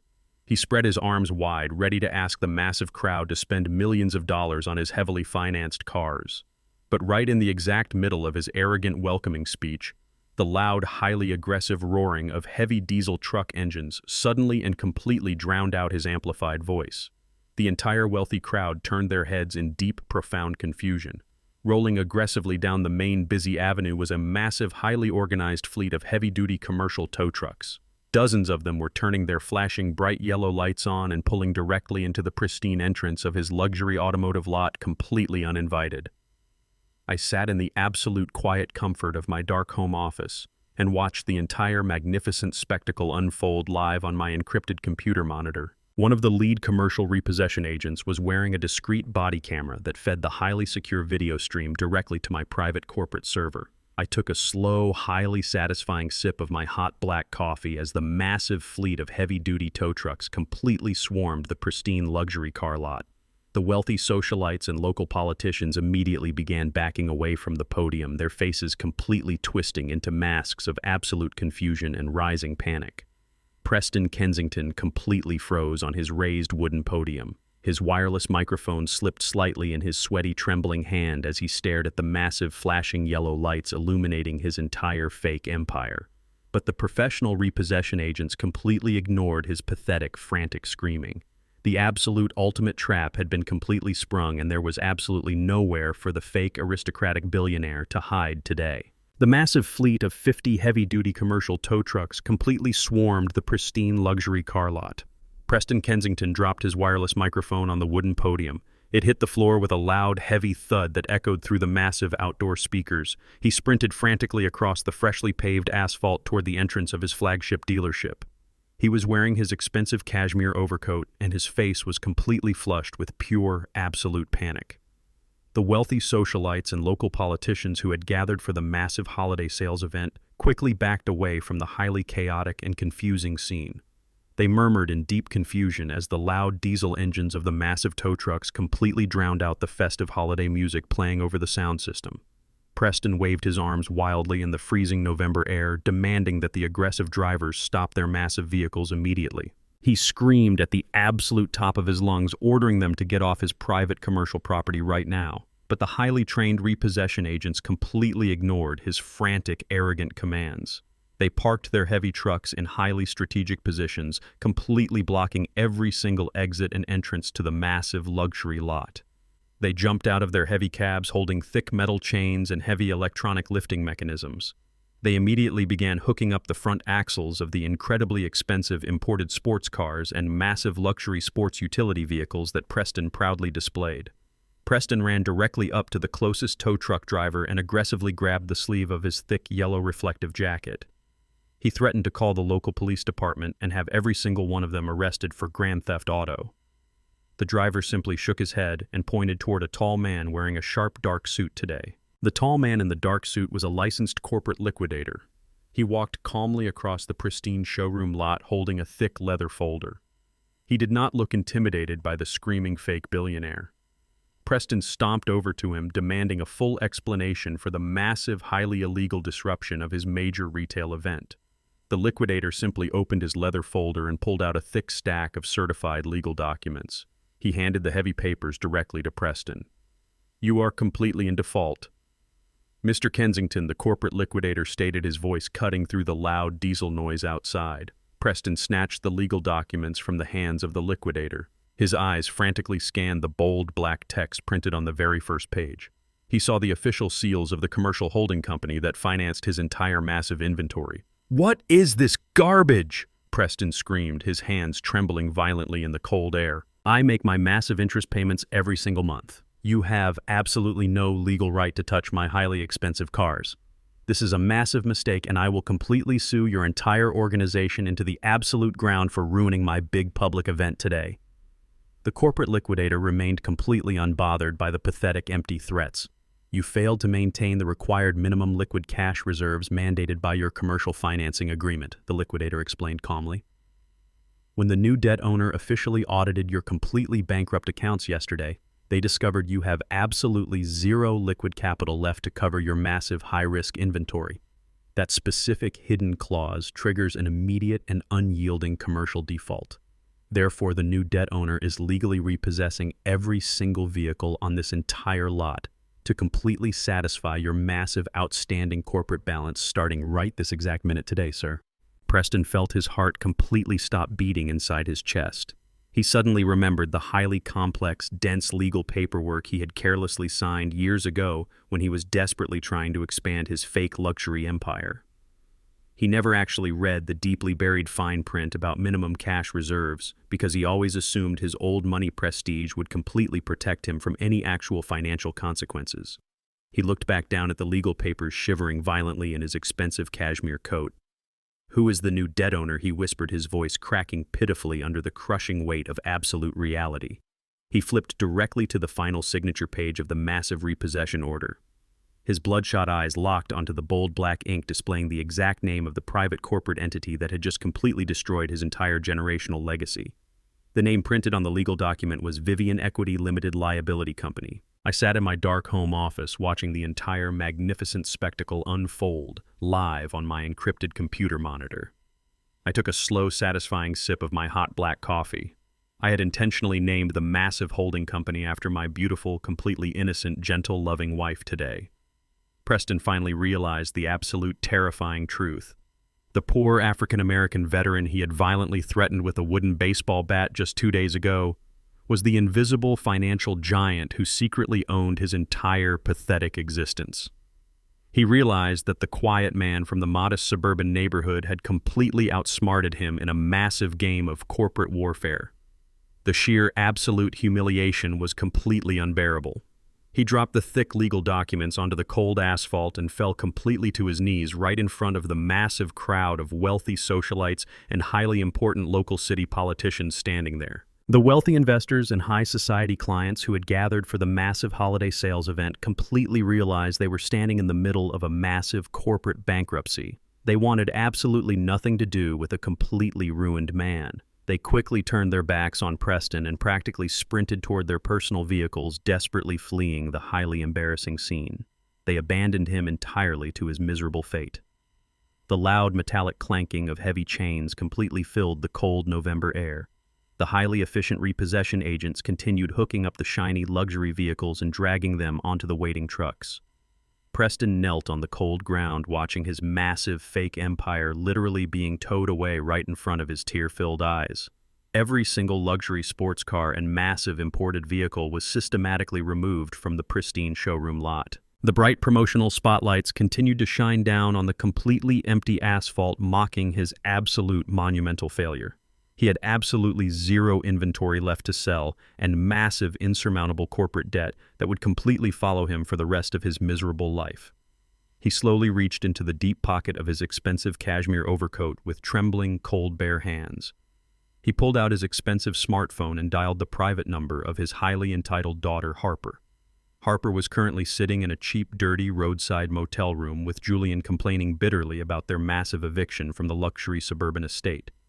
She answered the phone, expecting her powerful, wealthy father to announce that his high-powered real estate lawyers had completely crushed my family and secured her beautiful house. But she did not hear the highly arrogant, confident voice of the fake aristocratic billionaire she had always idolized. Instead, she heard the loud, pathetic sobbing of a completely broken man. "Daddy, what is wrong?" Harper demanded, her voice instantly filling with deep, profound panic as she heard the heavy diesel engines roaring loudly in the background. Preston could barely breathe through his violent, hysterical tears. "They took absolutely everything, Harper," he wept loudly into the phone, his voice completely devoid of any remaining pride. "The cars are completely gone. The entire dealership is completely empty. We are completely bankrupt, Harper. The old man completely destroyed us. He bought all of our massive commercial debt and legally repossessed every single vehicle we had. We have absolutely nothing left today right now." Harper sat frozen on the edge of the sagging motel mattress, completely unable to process the absolute devastating reality of her father's pathetic words. The massive old money safety net she had heavily relied on her entire life was completely gone forever. Her wealthy, powerful family was completely destitute and facing massive financial ruin. She realized that her violent, racist actions on Thanksgiving night had not just destroyed her own massive, fake, high society marriage.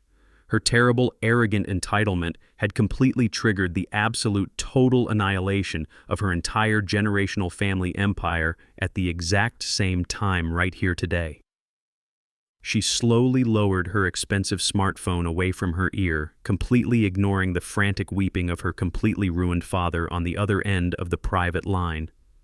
The phone slipped from her trembling fingers and fell onto the dirty motel carpet with a dull thud. She looked across the tiny, miserable room at Julian, who was sitting completely silent in his wrinkled designer suit. They were two highly toxic broke frauds, completely trapped in a tiny, dirty box with absolutely zero money, zero power, and zero future. The silent paper war was completely over, and I absolutely won today. Won. Julian was completely trapped in a miserable roadside motel room with a highly toxic wife who constantly screamed at him. He had absolutely zero money left in his frozen bank accounts, and his wealthy in-laws were entirely bankrupt. The only single thing he still possessed in the entire world was his prestigious career. He was a junior partner at one of the most elite corporate law firms in the entire city. He desperately believed that his high-powered legal position made him completely invincible. He thought he could use his massive corporate firm to completely crush my family today. He woke up early on Monday morning and put on his only clean, expensive, tailored suit. He left his furious wife crying in the dirty motel room and took a cheap public bus to his massive downtown office. He marched directly into his luxurious private suite and sat behind his heavy mahogany desk. He completely ignored his massive pile of pending corporate cases and immediately began drafting a massive civil lawsuit against me and my private holding companies. He aggressively typed complex legal threats demanding the immediate restoration of his massive trust fund and the absolute return of the estate. He planned to completely abuse the massive financial resources of his prestigious firm to file a highly frivolous lawsuit against his own father. He wanted to tie my corporate holding companies up in years of expensive, grueling litigation simply to force a desperate financial settlement. He proudly hit the print button and gathered the thick stack of aggressive legal documents. He felt a massive surge of arrogant confidence returning to his chest. He completely forgot that he was fighting a man who spent 45 years mastering the absolute art of war. He thought he was incredibly smart right now. Julian marched out of his private office holding the thick stack of aggressive legal papers. He planned to march directly down to the local courthouse and file the massive lawsuit using the prestigious name of his elite firm. But before he could even reach the main glass elevators, his desk telephone rang loudly. His personal secretary informed him that the senior managing partner demanded his immediate presence in the primary glass boardroom on the absolute top floor of the massive building. Julian confidently smiled completely, assuming the senior partner wanted to officially congratulate him on a recent corporate victory today. He proudly rode the private executive elevator up to the absolute top floor holding his thick stack of legal threats. He confidently walked through the heavy glass doors of the massive boardroom. The room featured a massive polished granite table and stunning panoramic views of the entire downtown city skyline. The senior managing partner, a highly intimidating older man with silver hair, was sitting firmly at the absolute head of the massive table. 6 other senior equity partners were sitting completely silent around the granite table, looking incredibly serious and deeply concerned. The heavy atmosphere was absolutely suffocating right now. Julian completely ignored the heavy tension in the massive room. He proudly took a seat near the middle of the granite table and placed his thick stack of legal documents right in front of him. He smiled confidently at the senior managing partner, completely expecting a warm professional greeting. But the older man did not smile back at all. He simply stared at Julian with an expression of pure, absolute disgust. Julian shifted uncomfortably in his expensive leather executive chair, finally realizing that this was not a congratulatory meeting. This was a highly serious corporate tribunal convened against him today. "We have a massive problem, Julian," the senior managing partner stated, his voice completely cold and highly professional. "Our accounting department received a highly disturbing notification this morning regarding your personal corporate credit accounts. Furthermore, we have been closely monitoring the massive viral social media scandal completely surrounding your new wife and your highly disturbing podcast interview. You have brought a massive amount of incredibly toxic public attention to our highly prestigious legal institution. This firm survives entirely on our absolute pristine public reputation. We completely rely on massive corporate clients who demand absolute total discretion and complete absolute professionalism." Julian nervously cleared his throat, completely desperate to defend his ruined reputation. "That entire viral situation is a complete misunderstanding," he lied smoothly, his voice projecting false confidence. "My father is a deeply abusive and highly toxic man who is desperately trying to ruin my life out of pure jealousy. In fact, I have just finished drafting a massive civil lawsuit against him right here today. I am going to completely crush his holding companies and publicly expose his terrible behavior to the entire world. I completely promise you that this minor family distraction will be entirely resolved right now." The senior managing partner slowly shook his head, his eyes burning with pure, unadulterated anger. "You are not going to file any lawsuit against that man, Julian," the older man commanded, his voice echoing sharply across the massive granite table. "You are completely delusional if you think we would ever allow you to use our massive legal resources to attack our absolute most important client." Julian completely froze in his expensive leather chair. His mind completely stopped functioning. He stared at the senior managing partner in deep, profound confusion. "What do you mean your absolute most important client?" he whispered.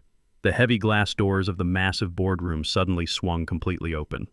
I walked slowly into the bright room wearing my absolute best dark tailored suit. I did not look like a poor old pensioner wearing a faded flannel shirt today. I looked like the highly powerful corporate giant I truly was. I walked calmly past the shocked junior executives and took the completely empty chair located directly next to the senior managing partner. Julian stared at me with wide, terrified eyes, his mouth completely hanging open in absolute pure shock. He could not process this massive, impossible reality today. Good morning, Julian, I said, my voice completely calm and incredibly cold. Allow me to formally introduce my true professional self to you today. I am the primary owner of multiple massive private defense contracting corporations. I am also the absolute largest corporate client this prestigious law firm has ever possessed in its entire operational history. My highly lucrative corporate logistics contracts currently provide exactly 40% of their entire massive annual billing revenue. I single-handedly pay the massive salaries of every single senior partner sitting in this glass room today. I completely own your entire professional existence forever. Julian was completely paralyzed by the crushing absolute weight of his monumental failure. He had spent his entire arrogant life desperately trying to impress these highly powerful senior partners, completely unaware that they all secretly worked directly for me. He had constantly bragged about his massive legal career, completely oblivious to the brutal fact that I was the invisible hand feeding him every single corporate case he ever won. The massive illusion of his independent high society success was entirely shattered into a million tiny jagged pieces. He realized he had absolutely zero power in this massive glass room today. I reached directly into the inside pocket of my expensive tailored suit jacket. I slowly pulled out a single glossy photograph printed on high-quality heavy paper. I slid the photograph slowly across the polished granite table directly toward the senior managing partner. The older man picked it up and looked at the terrible image. It was the crystal-clear photograph of my highly decorated Purple Heart resting completely abandoned in a filthy kitchen trash can directly on top of discarded holiday food.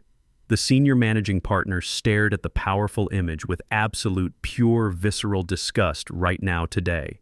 That photograph shows my absolute blood and honor resting in the garbage, I stated, clearly addressing the entire quiet room. Julian completely allowed his highly entitled wife to violently assault a decorated elderly veteran and throw my immense military sacrifice into the trash. He sat there sipping wine and watched her completely disrespect my entire family legacy. A man who completely lacks the basic moral courage to protect his own loyal parents will inevitably betray his corporate partners the exact same way.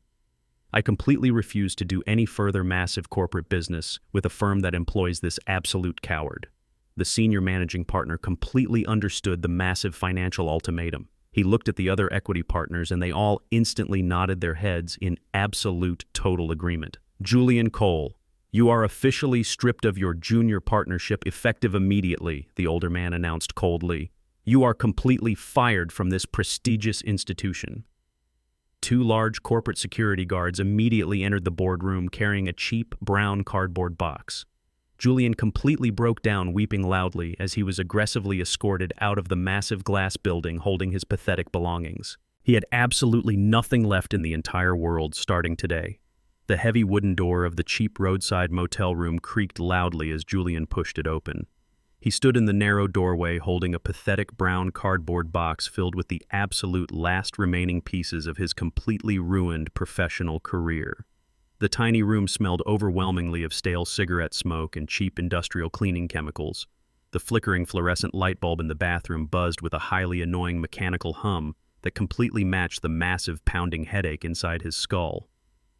Harper was pacing back and forth across the stained carpet like a trapped and furious wild animal. She stepped carelessly over empty fast food wrappers scattered across the dirty motel floor. There were absolutely no luxury hotel suites or expensive champagne bottles left for them to enjoy today.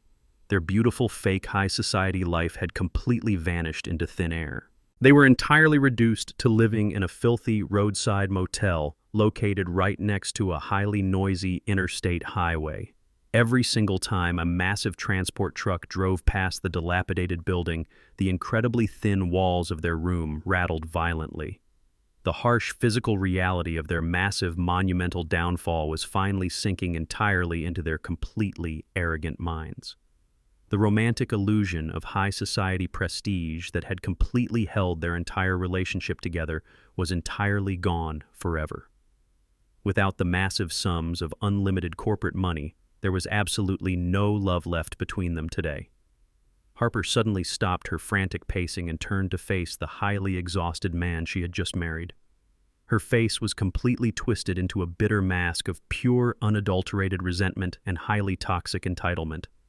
She looked down at his wrinkled, custom-tailored suit and the cheap brown cardboard box he was holding. She scoffed loudly, her voice completely dripping with absolute disgust. She did not see a highly traumatized husband in deep emotional pain. She only ever saw a massive financial disappointment standing right in front of her. "I cannot completely believe you let this massive disaster happen to us, Julian," she screamed, her shrill voice echoing sharply off the cheap, thin motel walls. "I married a highly successful and incredibly wealthy corporate lawyer, not a broke, pathetic loser living in a disgusting roadside motel room. You completely promised me a wonderful, beautiful life of absolute luxury and massive social power, Julian. You completely lied to my wealthy parents, and you completely lied to me about absolutely everything. You are absolutely nothing but a massive, pathetic fraud today. If I had completely known your creepy old military father secretly owned your entire pathetic life, I never would have agreed to marry you in the very first place," Harper continued, practically spitting the highly toxic words directly at him. "I willingly gave up my completely pristine public reputation for a man who does not even own the expensive leather shoes he is wearing right now today. You completely ruined my entire beautiful life, Julian." Julian slowly walked into the tiny room and dropped the brown cardboard box onto the sagging mattress. He looked directly at his highly entitled new wife. He looked at the deeply arrogant white woman who had violently slapped his gentle African-American mother and completely destroyed his entire loyal family on Thanksgiving night. All the desperate, blind adoration he once felt for her instantly turned into a highly dark and deeply burning hatred right in his chest. He finally realized that she never truly loved him for the man he actually was inside. She only ever loved the massive high limit on the elite corporate credit cards he confidently carried in his expensive leather wallet. Julian suddenly stood up incredibly straight, his hands clenching tightly into angry fists at his sides. He was completely tired of taking the absolute blame for a massive, disastrous situation she had entirely started with her own two violent hands. "I ruined your life, Harper!" Julian yelled, his voice booming incredibly loudly inside the tiny, suffocating room. "Are you completely mentally insane right now? You completely ruined absolutely everything we had with your arrogant, massive, racist entitlement. We had a completely perfect $2 million luxury suburban estate. My corporate law career was fully funded and entirely ready to dominate the massive downtown legal market. I was about to completely inherit a highly protected $5 million private trust fund on my very next birthday. All you had to do was simply smile politely and act like a completely normal, decent human being for one single holiday evening. But you completely refused to even do that incredibly simple task. You just had to violently and physically assault an innocent, elderly military veteran right in front of my own completely shocked eyes. You violently slapped my highly decorated father directly across his face," Julian screamed, stepping aggressively closer to her. "You deeply insulted his immense military service and treated my entire loyal family like complete trash simply because they are black, and you arrogantly think you are completely better than everyone else in the entire world. And then you deliberately went online and posted that pathetic, fake, highly edited crying video. You genuinely thought you were so incredibly smart and highly manipulative. You completely thought you could easily manipulate the entire world into feeling deep sympathy for you. Instead, you got yourself completely canceled and permanently fired from your highly prestigious interior design job on live national television. You completely destroyed my pristine public reputation and officially handed my highly powerful father the absolutely perfect legal excuse to completely seize my entire trust fund and formally evict us from our own beautiful home. You are a completely toxic, violent, spoiled brat." Julian continued, completely unleashing his massive hidden fury today. "My incredible military father completely built my entire highly successful life, and you arrogantly forced me to throw him entirely away," Julian yelled, completely breaking down. "I completely chose you over the highly loyal man who gave me absolutely everything I ever wanted. I completely threw away my own actual blood for a deeply racist woman who is completely empty and incredibly hollow inside. You are the absolute sole reason we are completely trapped living in this filthy, pathetic motel room today right now. Do not you ever dare call me a broke loser when your own terrible, violent physical actions directly caused this entire massive financial collapse." Harper stepped backward, her eyes completely wide with absolute pure shock. Nobody had ever spoken the completely brutal, unvarnished truth to her in her entire pampered life. Her highly arrogant parents had always completely shielded her from the massive, severe consequences of her own terrible, toxic behavior. Whenever she made a massive mistake, her powerful, aristocratic father would simply open his massive checkbook and quickly pay to make the inconvenient problem magically disappear into thin air. She completely refused to accept any personal accountability for her own horrific actions today. She crossed her arms tightly over her chest and glared fiercely at Julian with pure, unadulterated disgust. "I am absolutely completely done listening to your pathetic, worthless excuses," she snapped angrily, grabbing her expensive designer suitcase from the dark corner of the dirty room.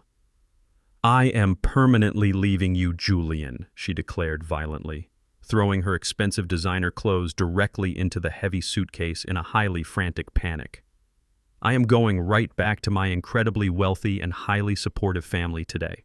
My powerful father will immediately hire the absolute best high-powered divorce lawyers in the entire state. We will completely strip you of whatever tiny pathetic pennies you have left hidden in your frozen accounts. I am going right back to my massive, pristine luxury country club estate, exactly where I truly belong. My parents completely love me, and they will highly protect me from you and your crazy, abusive old ghetto family. Have incredible fun living entirely alone in this disgusting little box for the rest of your miserable, pathetic life because our marriage is completely and permanently finished right now." Julian stood completely still and watched her pack her expensive bags, feeling absolutely no desire to stop her from leaving. He was completely emotionally exhausted and entirely broken inside his soul. He simply fell back heavily onto the sagging cheap mattress and stared blankly at the stained popcorn ceiling above him. Harper violently zipped up her heavy, expensive suitcase and aggressively grabbed her smartphone from the cheap plastic nightstand. She fully planned to call her highly powerful father and aggressively demand that he send a massive, luxury black car to quickly rescue her from this terrible nightmare. But just as she quickly unlocked the bright digital screen, she noticed a massive flood of highly frantic text messages and missed emergency calls from her completely panicked mother. Curiosity and deep dread completely overwhelmed her intense anger for a brief, terrified moment. She stood right in the absolute middle of the cheap motel room and quickly opened the very first digital message she saw on her screen today. The urgent news article completely shattered her entire fake reality. The digital headline proudly declared that Preston Kensington was currently facing massive federal wire fraud and severe corporate embezzlement charges following the complete catastrophic collapse and total physical repossession of his entire luxury automotive dealership empire earlier that same exact morning. Her highly arrogant parents were completely bankrupt, entirely destitute, and desperately running from angry federal criminal investigators right now. There was absolutely no massive luxury estate to confidently run back to today. There was absolutely no powerful old money safety net waiting to carefully catch her. She was entirely and completely isolated in the cold, unforgiving world with absolutely nowhere left to hide. Julian slowly turned his head and looked at the completely ruined weeping woman standing frozen on the dirty motel carpet. He finally realized the absolute devastating reality of his massive, monumental failure today. He had permanently traded a highly loving and fiercely loyal African-American father who completely built him for a highly toxic, entitled white woman who only ever truly loved his massive corporate wallet. Exactly 3 weeks had passed since that terrible Thanksgiving night when the massive illusion of my son's arrogant life was completely shattered into a million tiny, jagged pieces. The intense freezing temperatures of the late autumn had rapidly transformed into a brutal and completely unforgiving winter. A massive, severe snowstorm was currently violently battering our entire city. Heavy white snow poured down from the pitch-black sky, aggressively whipping against the frozen windows of our modest suburban brick house. The bitter, howling wind sounded like a massive, roaring freight train rushing past our quiet residential neighborhood street entirely alone tonight. Inside our home, however, it was completely warm and entirely peaceful. Vivian and I were sitting comfortably in our quiet living room, listening to the rhythmic sound of the heavy winter storm beating against the solid roof above our heads. We had spent the last 3 weeks completely ignoring the chaotic outside world. The intense digital media frenzy had finally died down completely. The highly aggressive reporters had permanently packed up their massive cameras and completely abandoned our quiet street. We were finally starting to slowly heal from the deep emotional wounds violently inflicted by our treacherous flesh and blood. Suddenly, the quiet, comfortable peace of our warm evening was completely shattered by a weak, highly hesitant knock at our heavy wooden front door today. I slowly stood up from my comfortable warm armchair and walked directly toward the dark front hallway. Vivian followed closely behind me, her deep maternal instincts instantly alerting her that something was incredibly wrong outside in the freezing dark. I flipped on the bright yellow porch light and looked carefully through the small rectangular glass window pane of our solid designer front door. Standing outside on the completely frozen concrete steps was Julian right now. He was completely and entirely unrecognizable right now. The highly arrogant corporate lawyer who used to confidently wear custom-tailored designer suits and expensive imported leather shoes was completely gone forever. The shivering man standing on my freezing porch looked exactly like a completely broken homeless beggar. He was wearing an incredibly cheap thin jacket that was completely soaked through with freezing, melting snow. His dark hair was completely unkempt and plastered flat against his freezing, wet forehead. He was violently shivering from the bitter, unforgiving cold of the massive winter storm blowing aggressively across our peaceful suburban neighborhood tonight. He looked physically sick, completely exhausted, and utterly emotionally defeated. The massive, heavy toll of losing his fake billionaire wife, his highly prestigious corporate legal career, his massive private trust fund, and his entire fake aristocratic life had completely crushed his fragile, arrogant spirit today. I slowly unlocked the heavy steel deadbolt and pulled the thick wooden door open just a few inches. The freezing, violent winter wind immediately howled fiercely into the warm, quiet hallway, bringing with it the harsh, bitter smell of wet asphalt and freezing, heavy snow. Julian stood there looking directly at me with terrified eyes. Freezing water dripped constantly from his shivering chin, and his cheap, thin clothes clung tightly to his highly shaking body. But he was not a helpless little boy anymore. He was a fully grown adult man who had made the highly conscious and deeply deliberate decision to completely throw his loyal African-American parents away for a tiny, pathetic taste of fake high society wealth. Vivian stood right beside me, her warm shoulder gently touching my strong arm. She looked at the pathetic, violently shivering figure of her only son, and I could clearly hear her taking a painful breath. "Dad, please," Julian whispered, his voice shaking violently from the freezing, bitter cold and his own profound, absolute shame. "Please let me just come inside the warm house today. I am completely freezing to death out here. I have absolutely nowhere else to go right now." Harper completely packed her expensive designer bags and left me entirely alone in that disgusting, dirty roadside motel room. Julian sobbed loudly over the loud, howling wind. Her arrogant parents were completely indicted on massive federal wire fraud charges, and she completely blamed me for losing the beautiful luxury estate and massive trust fund. She took the absolute last of my remaining cash and disappeared completely from my life. I have been walking in the freezing, heavy snow for hours, just trying to get back to this quiet neighborhood today. I am completely and utterly broke, Dad. I am so incredibly hungry, and I am so deeply tired of fighting. Please just let me come inside and get warm for one single night. I am begging you to please help your only son right now." I stood completely firmly in the open doorway, completely blocking his path into our warm, peaceful home right now. I did not step aside to welcome him. I did not offer him a warm, thick towel or a hot cup of fresh coffee. I just looked at him with absolute cold, unyielding indifference. Julian rapidly raised his violently shaking hands, wiping the freezing, melting snow from his wet face. He looked directly at his mother, desperately hoping to find the unconditional, warm forgiveness she had always freely given him. "Mom, please," he cried, his voice cracking pitifully in the freezing winter storm. "I am so incredibly sorry for everything that terrible happened at the luxury estate that dark night. I was completely and entirely blinded by the massive toxic illusion of high society prestige. I was completely mesmerized by the arrogant Kensingtons and their entirely fake generational wealth. I know I made a massive, terrible mistake, but I am still your biological son." He took a tiny, pathetic step forward, reaching his freezing, shaking hand out toward the warm, glowing doorway. "I just completely want to come home right now," he sobbed loudly. "I do not want the massive corporate legal career anymore. I do not want the beautiful luxury suburban estate or the fake aristocratic billionaire lifestyle today.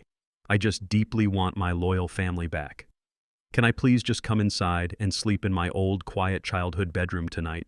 I absolutely promise I will not cause any massive trouble for you.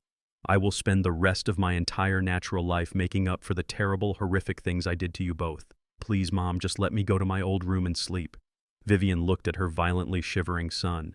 Heavy tears rapidly pooled in her beautiful, warm brown eyes today. But Vivian was no longer the highly naive, deeply forgiving mother right now. She vividly remembered the sheer absolute profound humiliation of that terrible Thanksgiving night. She clearly remembered the sharp, stinging, violent pain of the massive slap across my face. She remembered looking at her fully grown son sitting in the pristine white dining room and seeing a highly cowardly stranger who was completely ashamed of her very existence. She looked at Julian standing in the violent pouring snow right now. The heavy tears fell freely down her beautiful cheeks, but her expression remained incredibly firm and absolutely resolute.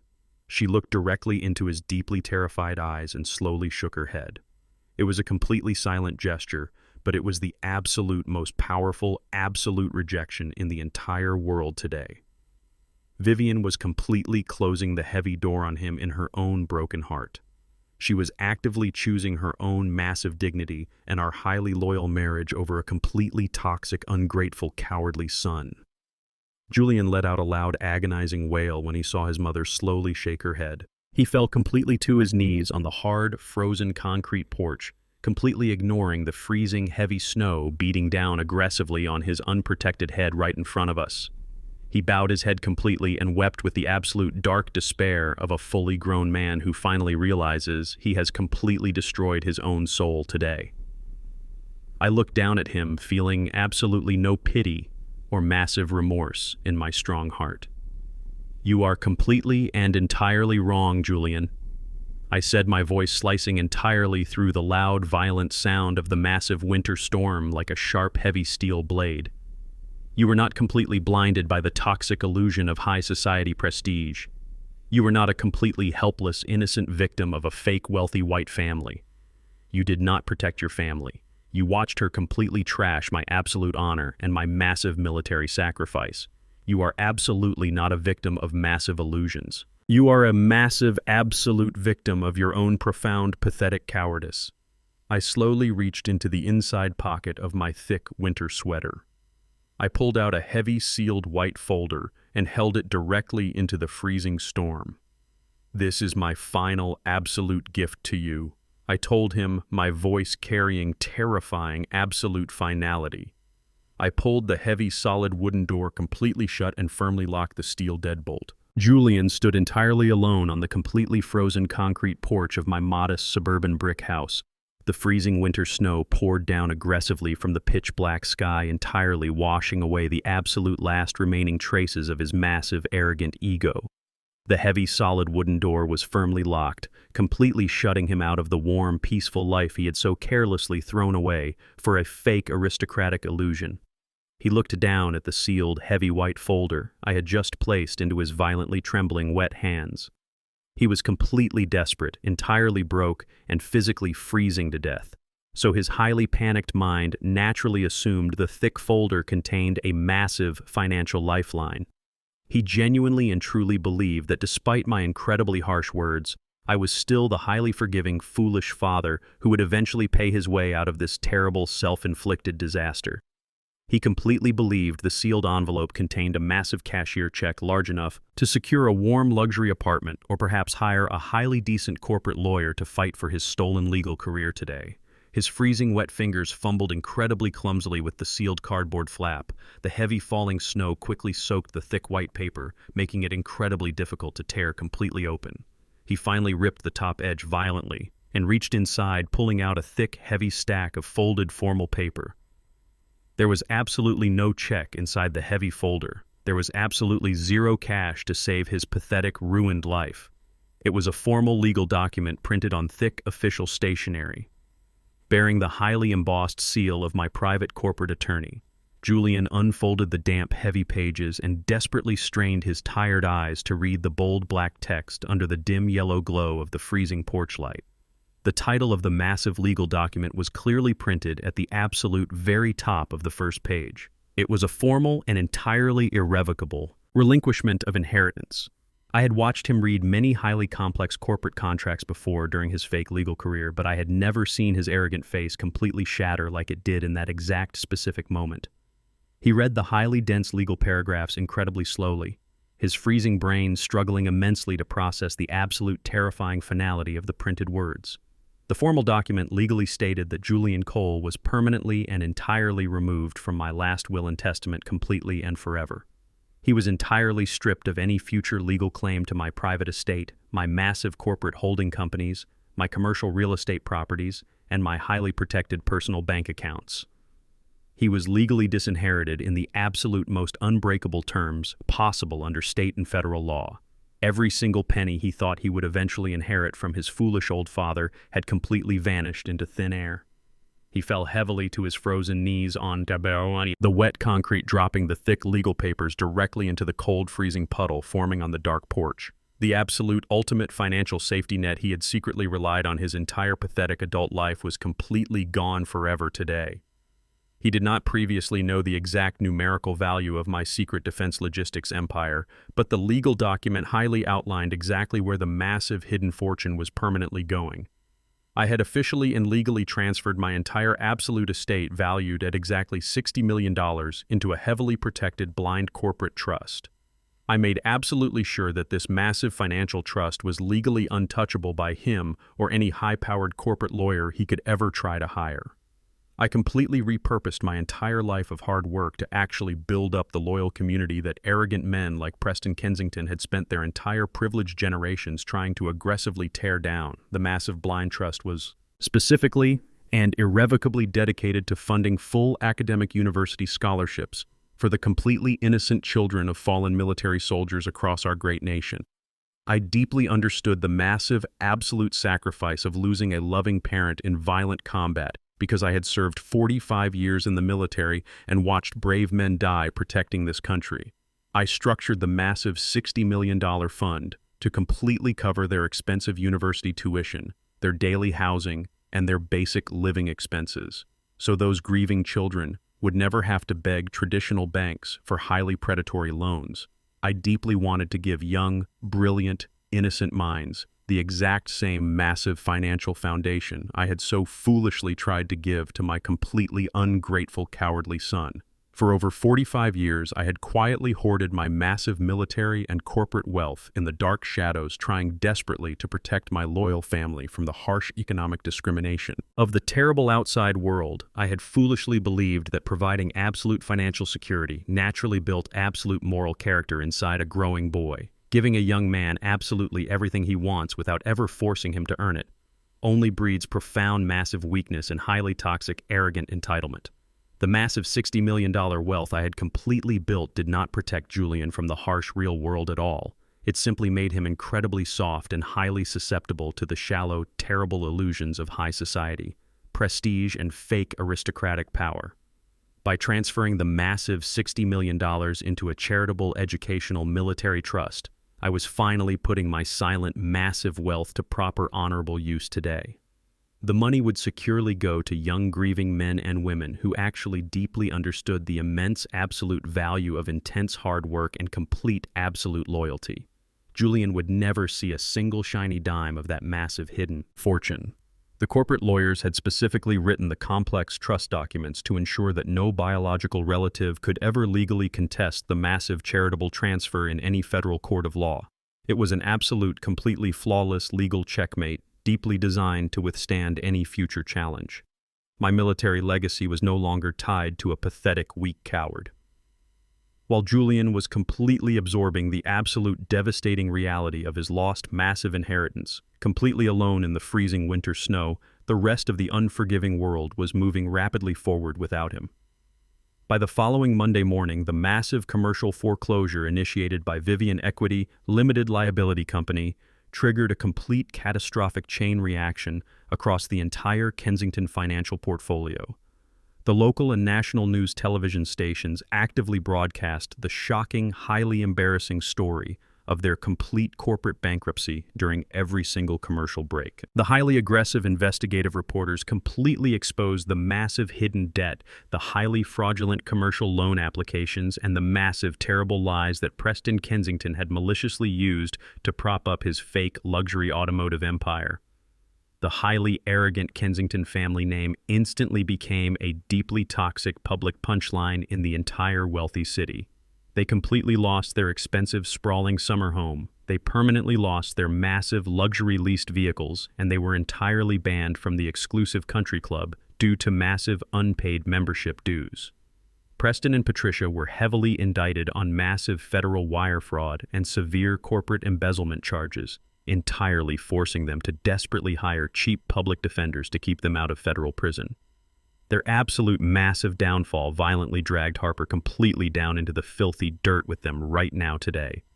With her arrogant parents completely broke and facing federal prison and her own professional reputation completely destroyed by the highly viral security camera footage, Harper had absolutely zero options left to survive. She could not find a professional job in high-end interior design or any corporate office in the entire state today. Nobody in the world wanted to associate their clean business with a highly violent, racist internet villain Harper Kensington, the highly arrogant woman who once demanded that I respect her modern minimalist aesthetic and violently threw my Purple Heart into the filthy garbage, was abruptly forced to face the harsh, deeply unforgiving reality of the poor working class. A few short weeks later, one of our quiet neighbors snapped a highly discreet photograph of her and proudly posted it online. She was working as a junior retail cashier at a discount clothing store in a dying suburban shopping mall. She was wearing a cheap, itchy polyester uniform and a simple plastic name tag scanning heavily discounted items for angry retail customers who yelled at her for moving far too slowly today. Julian was stripped of his former high society power and legal authority. He was buried under a massive, suffocating mountain of personal debt from the lavish, fake lifestyle he had desperately tried to actively maintain. He was forced to accept a highly miserable, low-level paralegal job at a massive, faceless legal processing corporation. He just stared blankly at a glowing computer monitor for 10 incredibly exhausting hours, every single day, simply organizing incredibly boring legal files. The absolute massive legal checkmate was entirely and completely flawless today. Months passed, and the heavy dark dust of the massive chaotic storm finally settled around us entirely. The overwhelming toxic media frenzy that had completely swallowed our peaceful lives slowly faded away into the distant background noise of the busy city. The highly aggressive reporters and the bright flashing cameras permanently moved on to find their next dramatic public tragedy, entirely leaving our quiet suburban street in absolute total peace once again. The highly toxic parasitic elements that had violently threatened to completely destroy our loyal African-American family had been completely and surgically removed from our daily physical existence forever. There were absolutely no more frantic, desperate phone calls from angry federal bill collectors begging for financial mercy or extended commercial deadlines today. There were absolutely no more highly manipulative text messages from fake, wealthy, aristocratic in-laws begging for a pathetic second chance. The massive, heavy, dark weight that had been physically pressing down on my tired chest since the terrible night of that Thanksgiving dinner was finally entirely lifted today. Our modest suburban brick house completely returned to being a beautiful sanctuary of quiet comfort and deep, unconditional true love. I woke up every single morning feeling a profound, massive sense of absolute pristine clarity. The ruthless, silent paper war was completely over, and the massive battlefield was completely silent today. I could finally breathe deeply without ever feeling the highly toxic, dangerous presence of those terrible, arrogant people hovering dangerously over my wonderful, peaceful family. We had successfully survived the absolute most difficult, painful period of our entire long marriage, and we had emerged completely and entirely victorious. The silence inside our warm house was no longer a heavy, oppressive, sad silence. It was an incredibly light and highly beautiful quiet that allowed us to finally hear our own peaceful thoughts again today. It was a warm, beautiful, bright Sunday morning in early spring. I was sitting completely alone at our heavy wooden kitchen table. The bright golden morning sunlight streamed warmly through the large glass kitchen windows, completely illuminating the entire room. I had a small, soft microfiber cloth and a tiny bottle of specialized metal polish resting directly on the wooden table in front of me. Sitting right in the absolute center of the table was the heavy, shattered wooden shadow box that Harper had violently knocked onto the floor on that terrible Thanksgiving night. I carefully and incredibly gently reached into the broken glass and slowly pulled out my highly decorated military medals one by one. I completely ignored the sharp, jagged edges of the broken glass today. I picked up my beautiful Purple Heart and held it incredibly gently in my rough hands. The beautiful purple ribbon was slightly stained with dried food, and the gold medallion was completely dull from sitting in the filthy stainless steel kitchen trash can. I applied a tiny drop of the expensive metal polish to the soft microfiber cloth and began to slowly and incredibly carefully rub the gold surface of the military medal.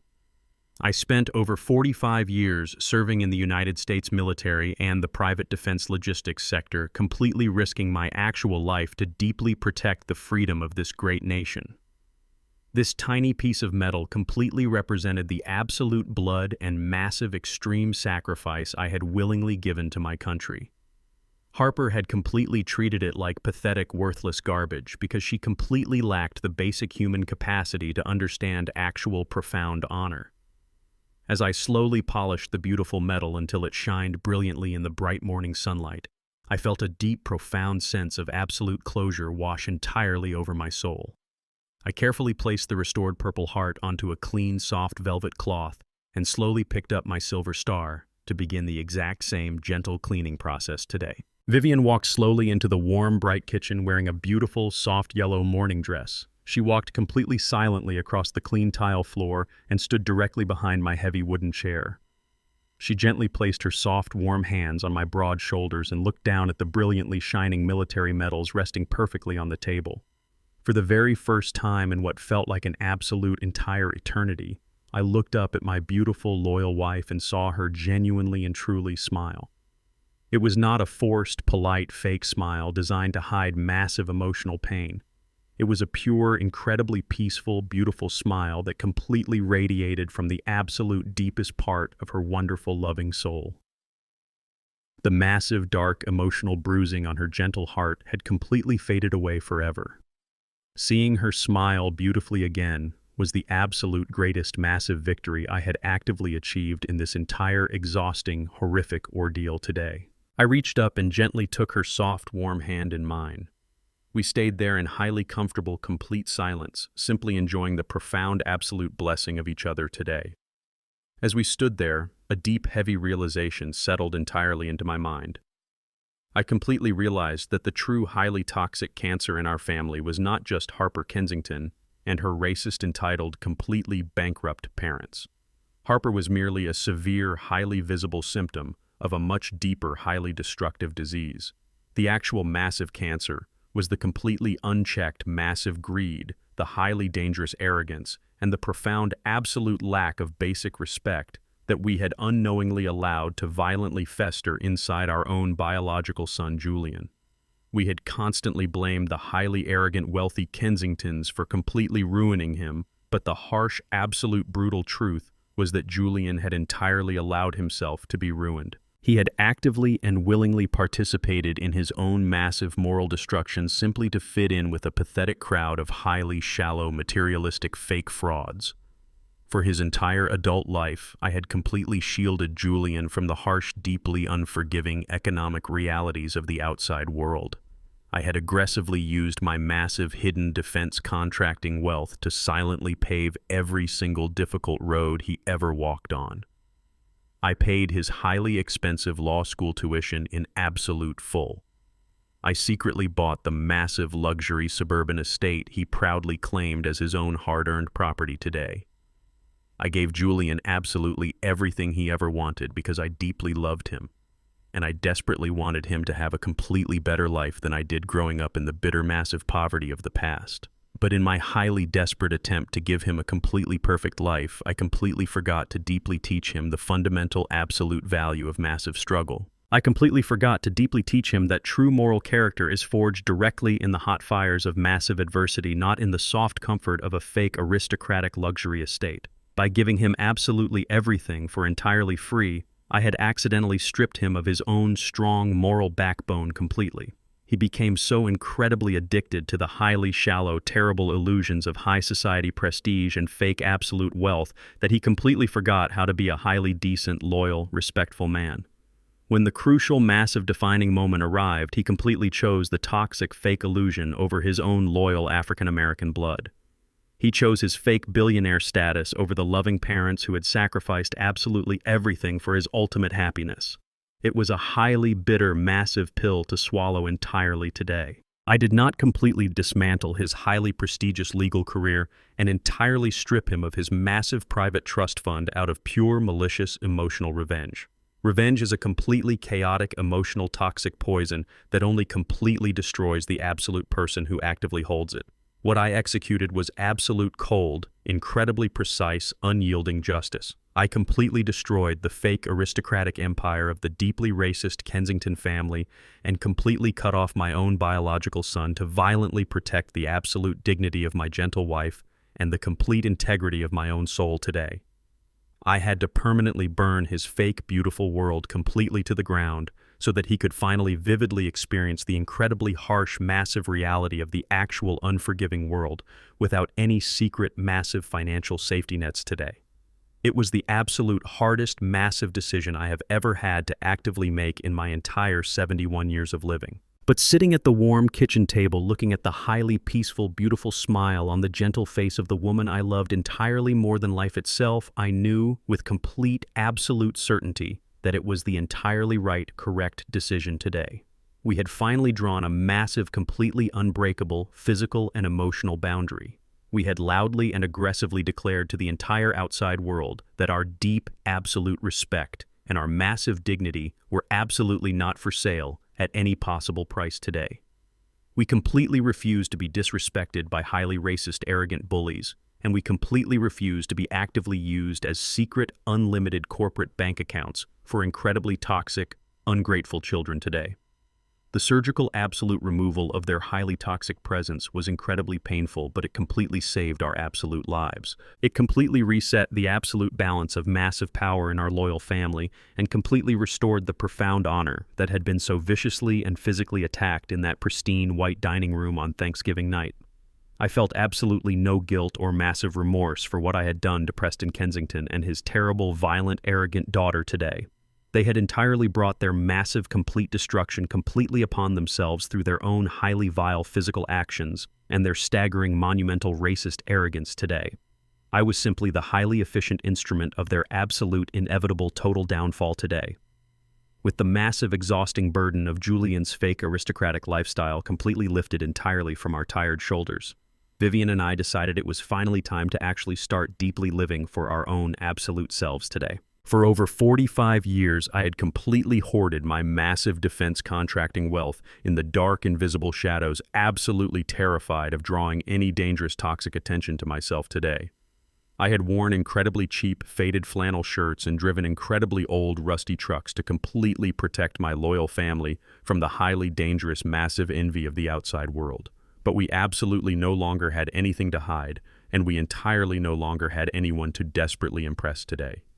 We completely decided to use our massive $60 million remaining wealth not to buy highly expensive country club memberships, but to deeply and truly experience absolute beautiful life together today. We actively booked a massive, highly expensive first-class flight to Paris for our upcoming wedding anniversary today. We plan to walk hand in hand along the incredibly beautiful romantic river, eating fresh, amazing pastries, and deeply laughing like two young teenagers falling completely in love all over again. We highly plan to entirely travel to the incredibly lush, green, beautiful mountains of Switzerland and the incredibly warm, sunny, beautiful beaches of the massive Caribbean Sea today. We would completely spend our beautiful days exploring incredibly ancient historical cities and our warm, peaceful nights drinking incredibly fine, expensive wine directly under the incredibly bright, shining, beautiful stars today. We were absolutely no longer Warren the secret, invisible billionaire and Vivian the quiet, abused mother today.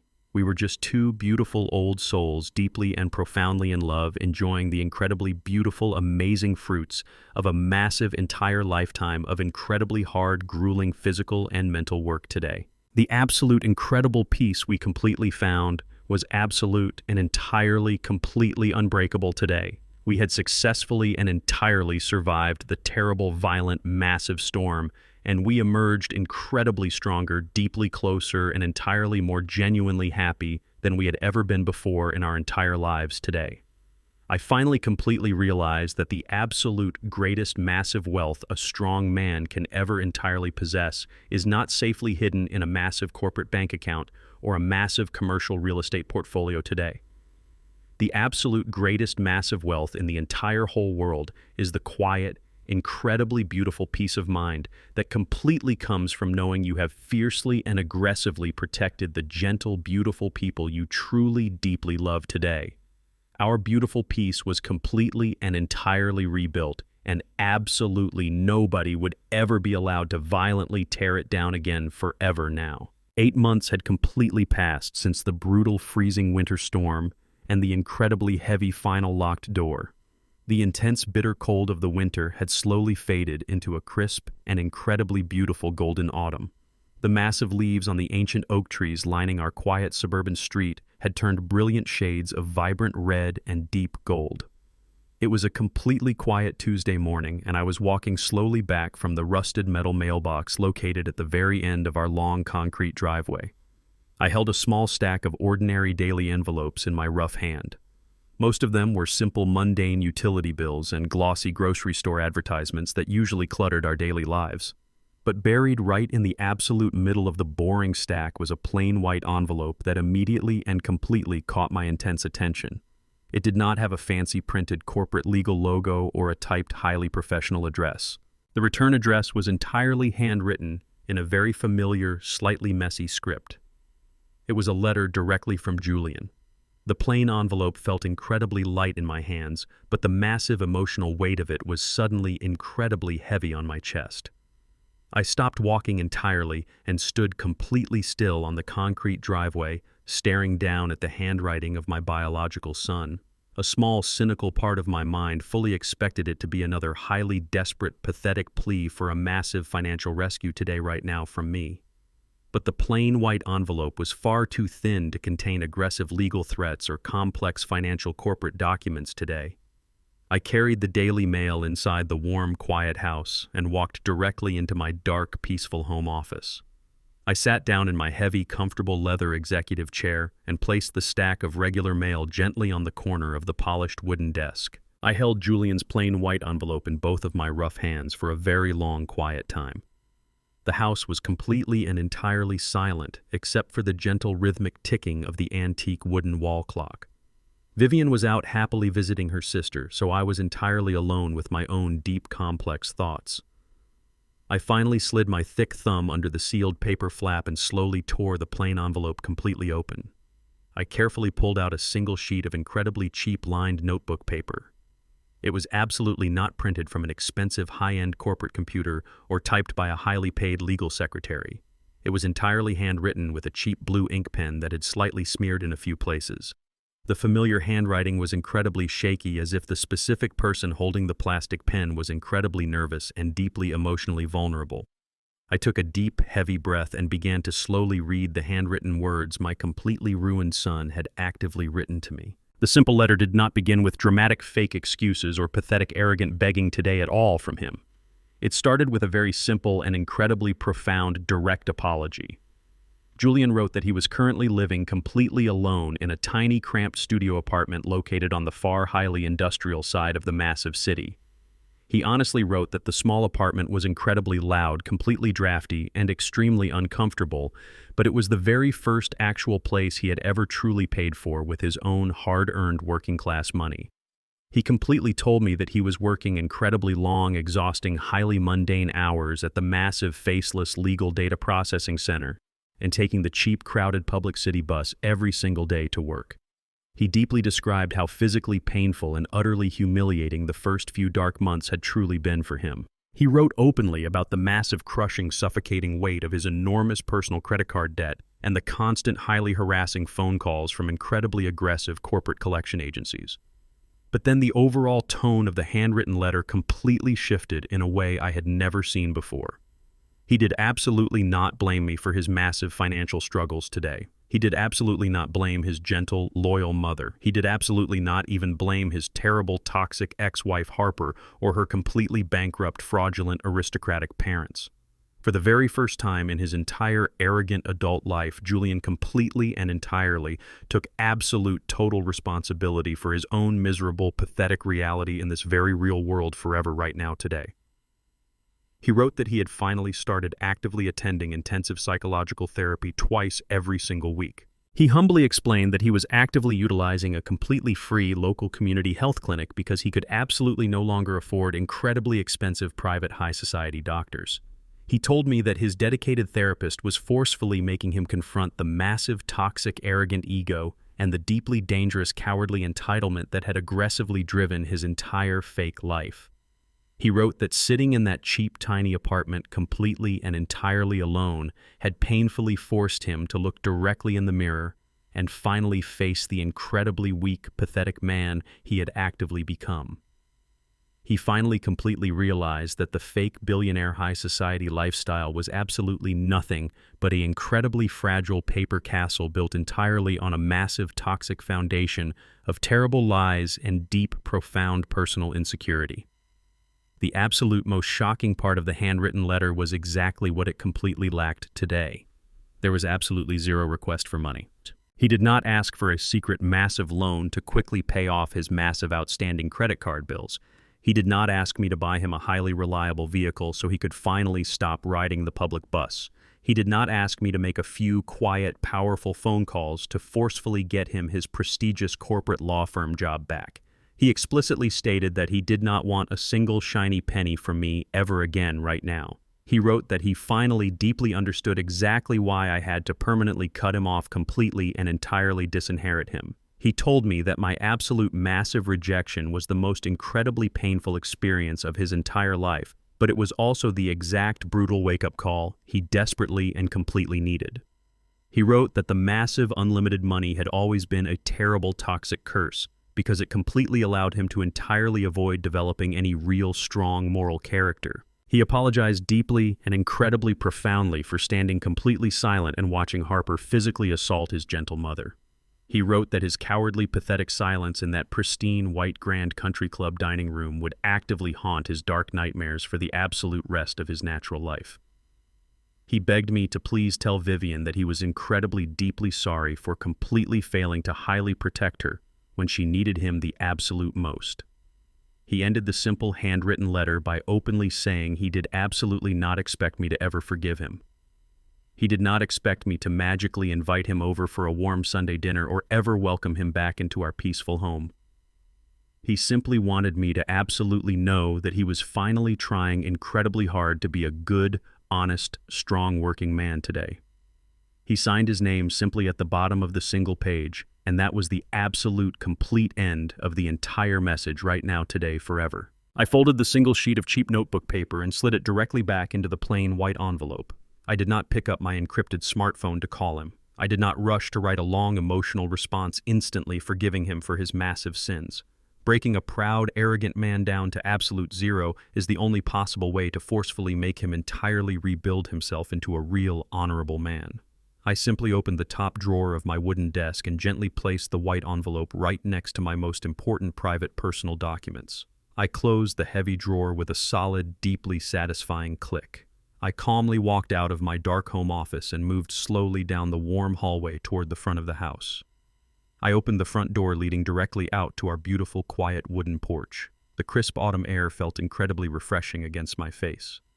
Vivian was standing near the wooden railing looking absolutely radiant and incredibly peaceful. She was the wonderful, loyal woman who had stood faithfully by my side when I had absolutely nothing. I calmly walked across the boards and stood beside her. She looked up and smiled gently.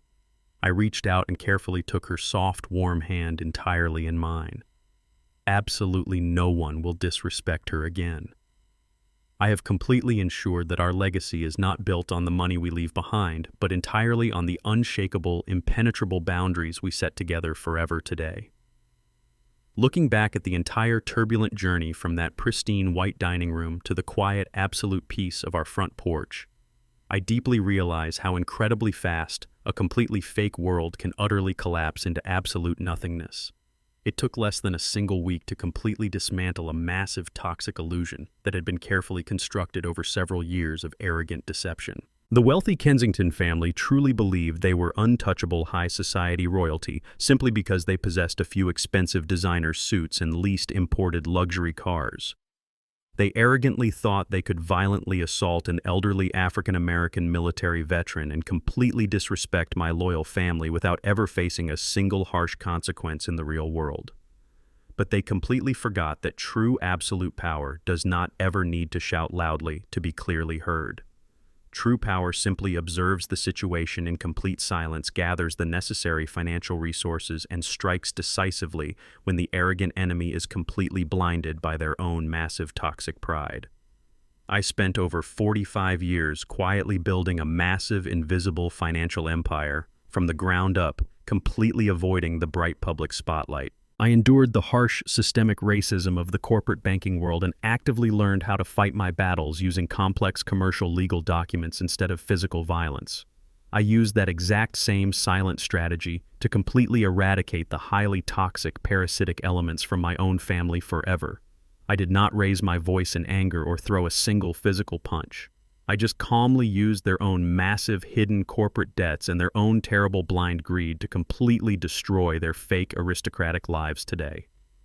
The absolute most profound lesson I deeply learned from this entire agonizing emotional ordeal is that massive unrestricted wealth acts exactly like a giant glowing magnet in the dark. It naturally and inevitably attracts the absolute worst kinds of human parasites on the entire planet.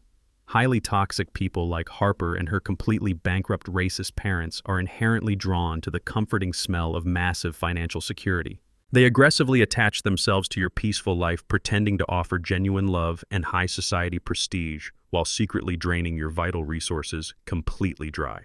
They arrogantly view quiet generosity as a massive pathetic weakness to be aggressively exploited, rather than a beautiful rare gift to be deeply respected and honored. But I also discovered that absolute, unshakable personal boundaries act as the ultimate powerful pesticide against these terrible human parasites.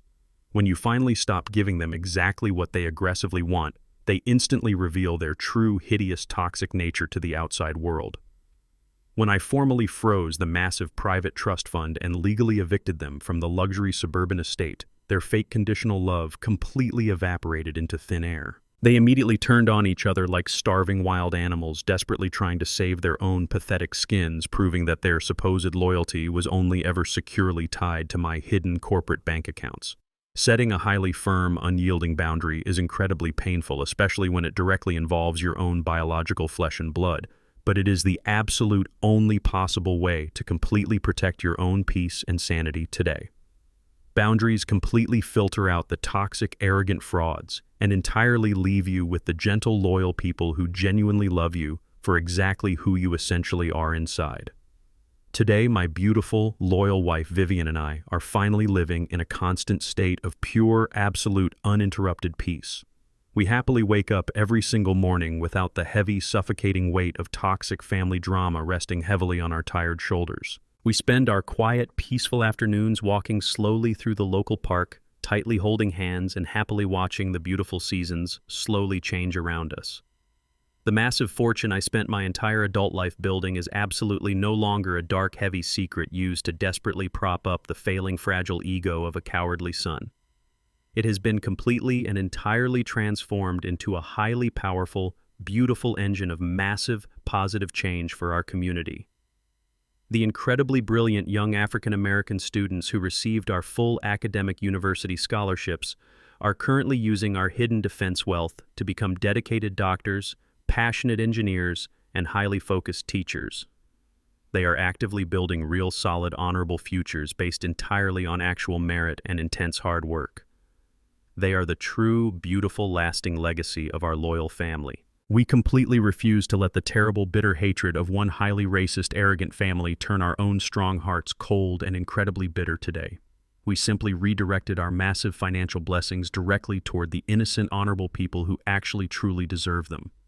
Our warm, modest suburban home is completely filled with deep, unconditional love and mutual respect once again today. The highly painful memory of that Thanksgiving night will always remain a dark closed chapter in our history, but it absolutely no longer holds any toxic power over our happiness. I look proudly at the amazing gentle woman who stood faithfully by my side when I had nothing, and I feel overwhelming pride. No one will ever dare disrespect her again. Before we part ways today, please listen very closely to this final absolute truth. If you truly enjoyed hearing this personal video story today, please kindly subscribe to our channel and leave a comment below right now. Honor is not a decorative medal you wear. It is the absolute standard you live by. For decades, I commanded troops and built a silent empire, mistakenly believing that providing my son with endless wealth would forge his character. I was completely wrong. Comfort does not create strong men, it only breeds arrogant cowards. When he allowed his wife to throw my legacy into the trash, his cowardly silence was my greatest failure. I stripped away his fake world not out of malice, but out of necessary justice. True love requires enforcing absolute boundaries even when your own son falls.